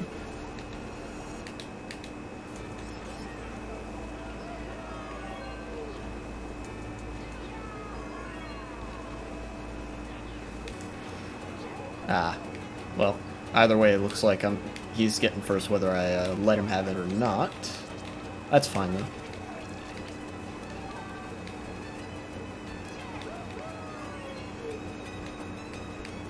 This has been a very nice drive of this track. Ah. I think if that was slightly, ever so slightly, yep, there's what I'm talking about.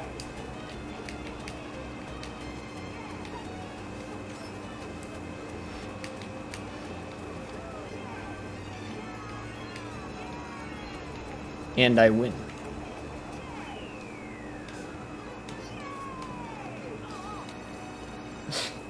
Very nice track, very nice.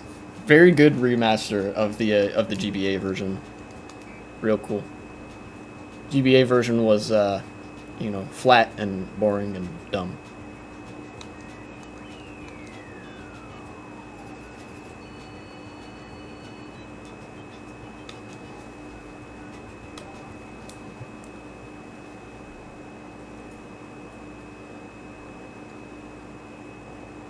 Ah.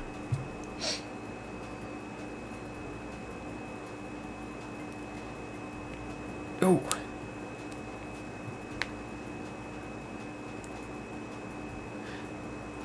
You know, I don't know if I want to stream this game next time. I'll try to have a better idea in mind by Saturday. Can't guarantee that I will, of course. You saw what happened last time. I sort of played Kelly Slater's Pro Server for a bit, then got bored and played Super Smash Bros. I'm thinking for the next stream I either want to do like Star Wars Battlefront, maybe, or I don't even know what else, or Minecraft, possibly.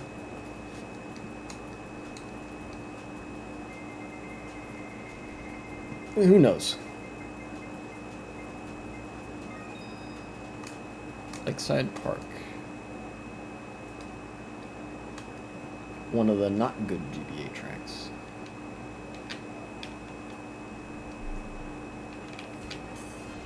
Oh, and it's mirror mode. Okay.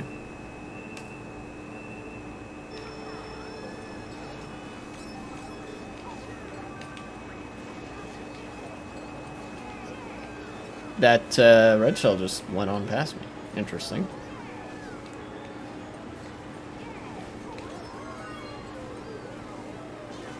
Oops. You got me.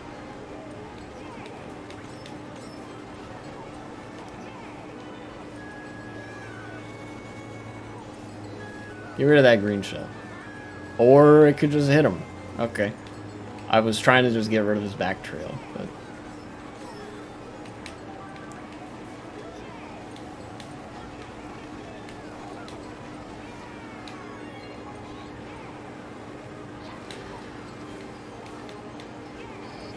Oh, I missed the thing there. I hesitated. Alright. Shotgun? Oh, wow. Okay, I got that guy. Oh, alright. Well. Not necessarily what I meant, but that works.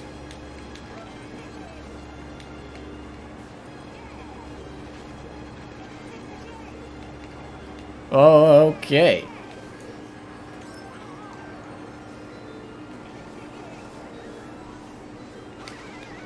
Okay, shock. Oh, Koopa. Please don't squish me. Koopa, very, super player. Oh, no, I thought I was gonna get mushrooms and I got this dumb idiot.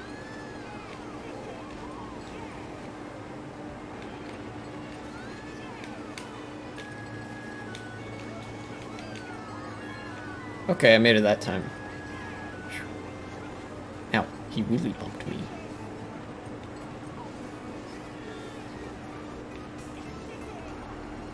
No, give me a box.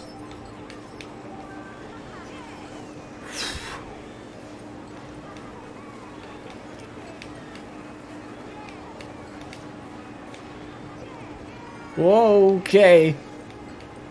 Everybody kind of went crazy back there. I'm gonna go wide so this guy can pass if he wants.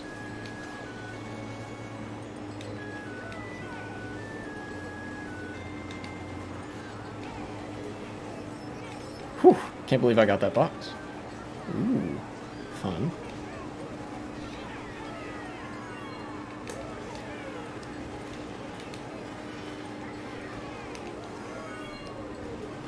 Oh, let's go, player. Did the Mario player get third? I think he did. That's cool. That is very cool. That was that was a good race. Despite that not being a particularly good track, in my opinion, that was a good race.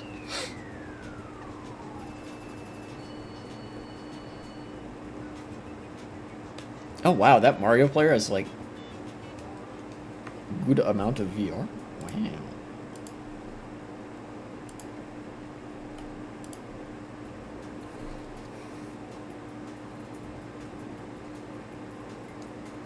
Yeah, I'll have to, I'll also have to, put some more interesting stuff on that list of things that I want to talk about each stream. Because the reason for that being that I think today a lot of the stuff I had to say was more or less open and shut, except for the whole student loans thing. I was glad I got to go on a little bit of a prolonged, I don't know, what would you call it? Rant?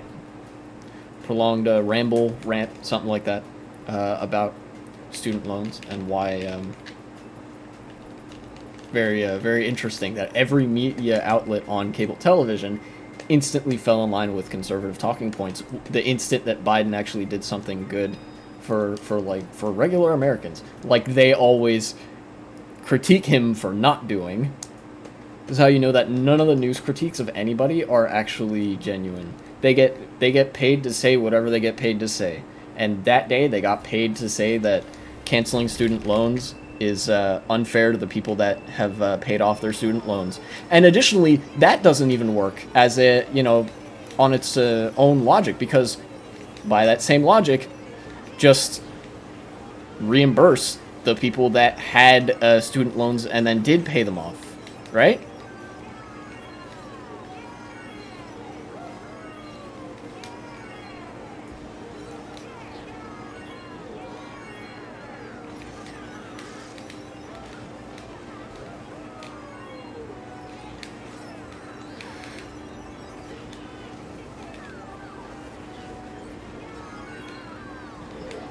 This is a good place to use a mushroom, I think. Yeah.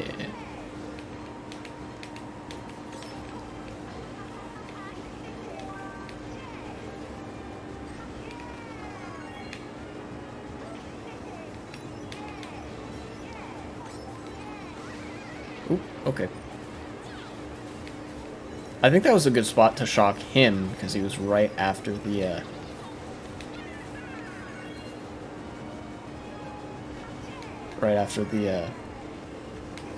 boost panels there.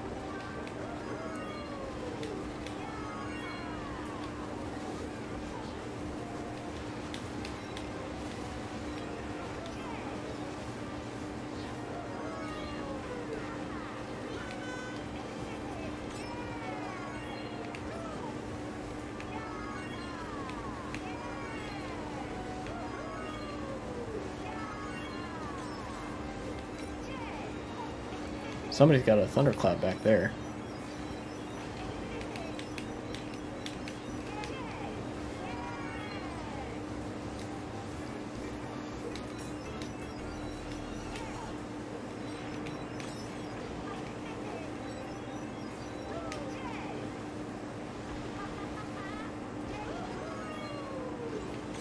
Okay.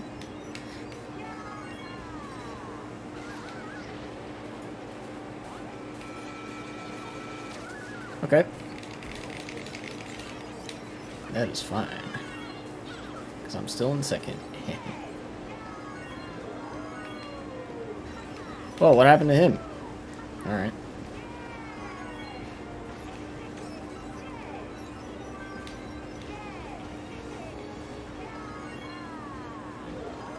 Hopefully this track gets an update soon. This version is not, doesn't work amazingly with, Mario Kart Wii physics.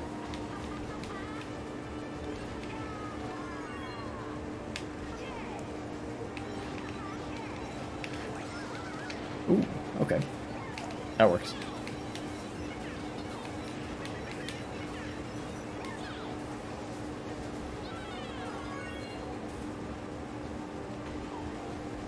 Cool.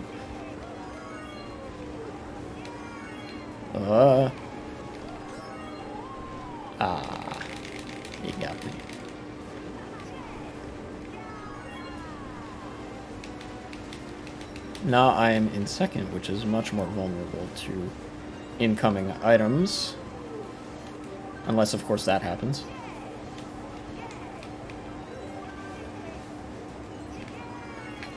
Okay, that was a little bit dangerous.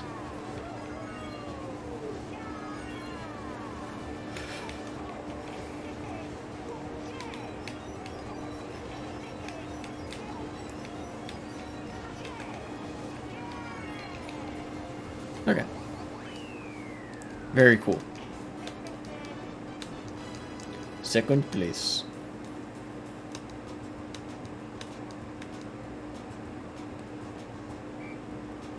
That was long. That's a 4-minute track? Jeez.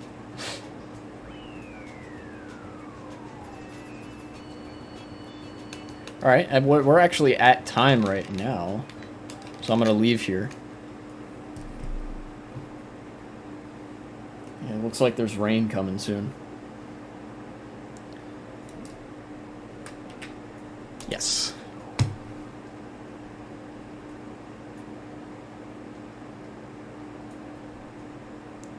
Whew. Man, I was more tired than I usually get playing this. Anyways, I think that's because of the shifting weather. I'm gonna hunker down for the evening. That'll be good. Just sort of hang out, eat popcorn. Sounds pretty good to me. But I will be back on Saturday. Maybe streaming this again. Maybe streaming Battlefront 2. Maybe streaming Minecraft. It depends on what I want to play on a given day. And I have to remember also, my concern about the views is really not warranted. Because I'm still a small streamer, starting out, trying to get everything set up so that it's a nice watchable experience, trying to market myself a little bit, put myself out there. So I'll just play what I want to play and then worry about who's watching later. With that said, hopefully I have more interesting stuff to talk about in Minecraft. Maybe it'll be some profound stuff like it was last time. Maybe it'll be more mundane stuff. Maybe it'll be political stuff. Maybe it'll be all three. So yeah, I will see you on Saturday.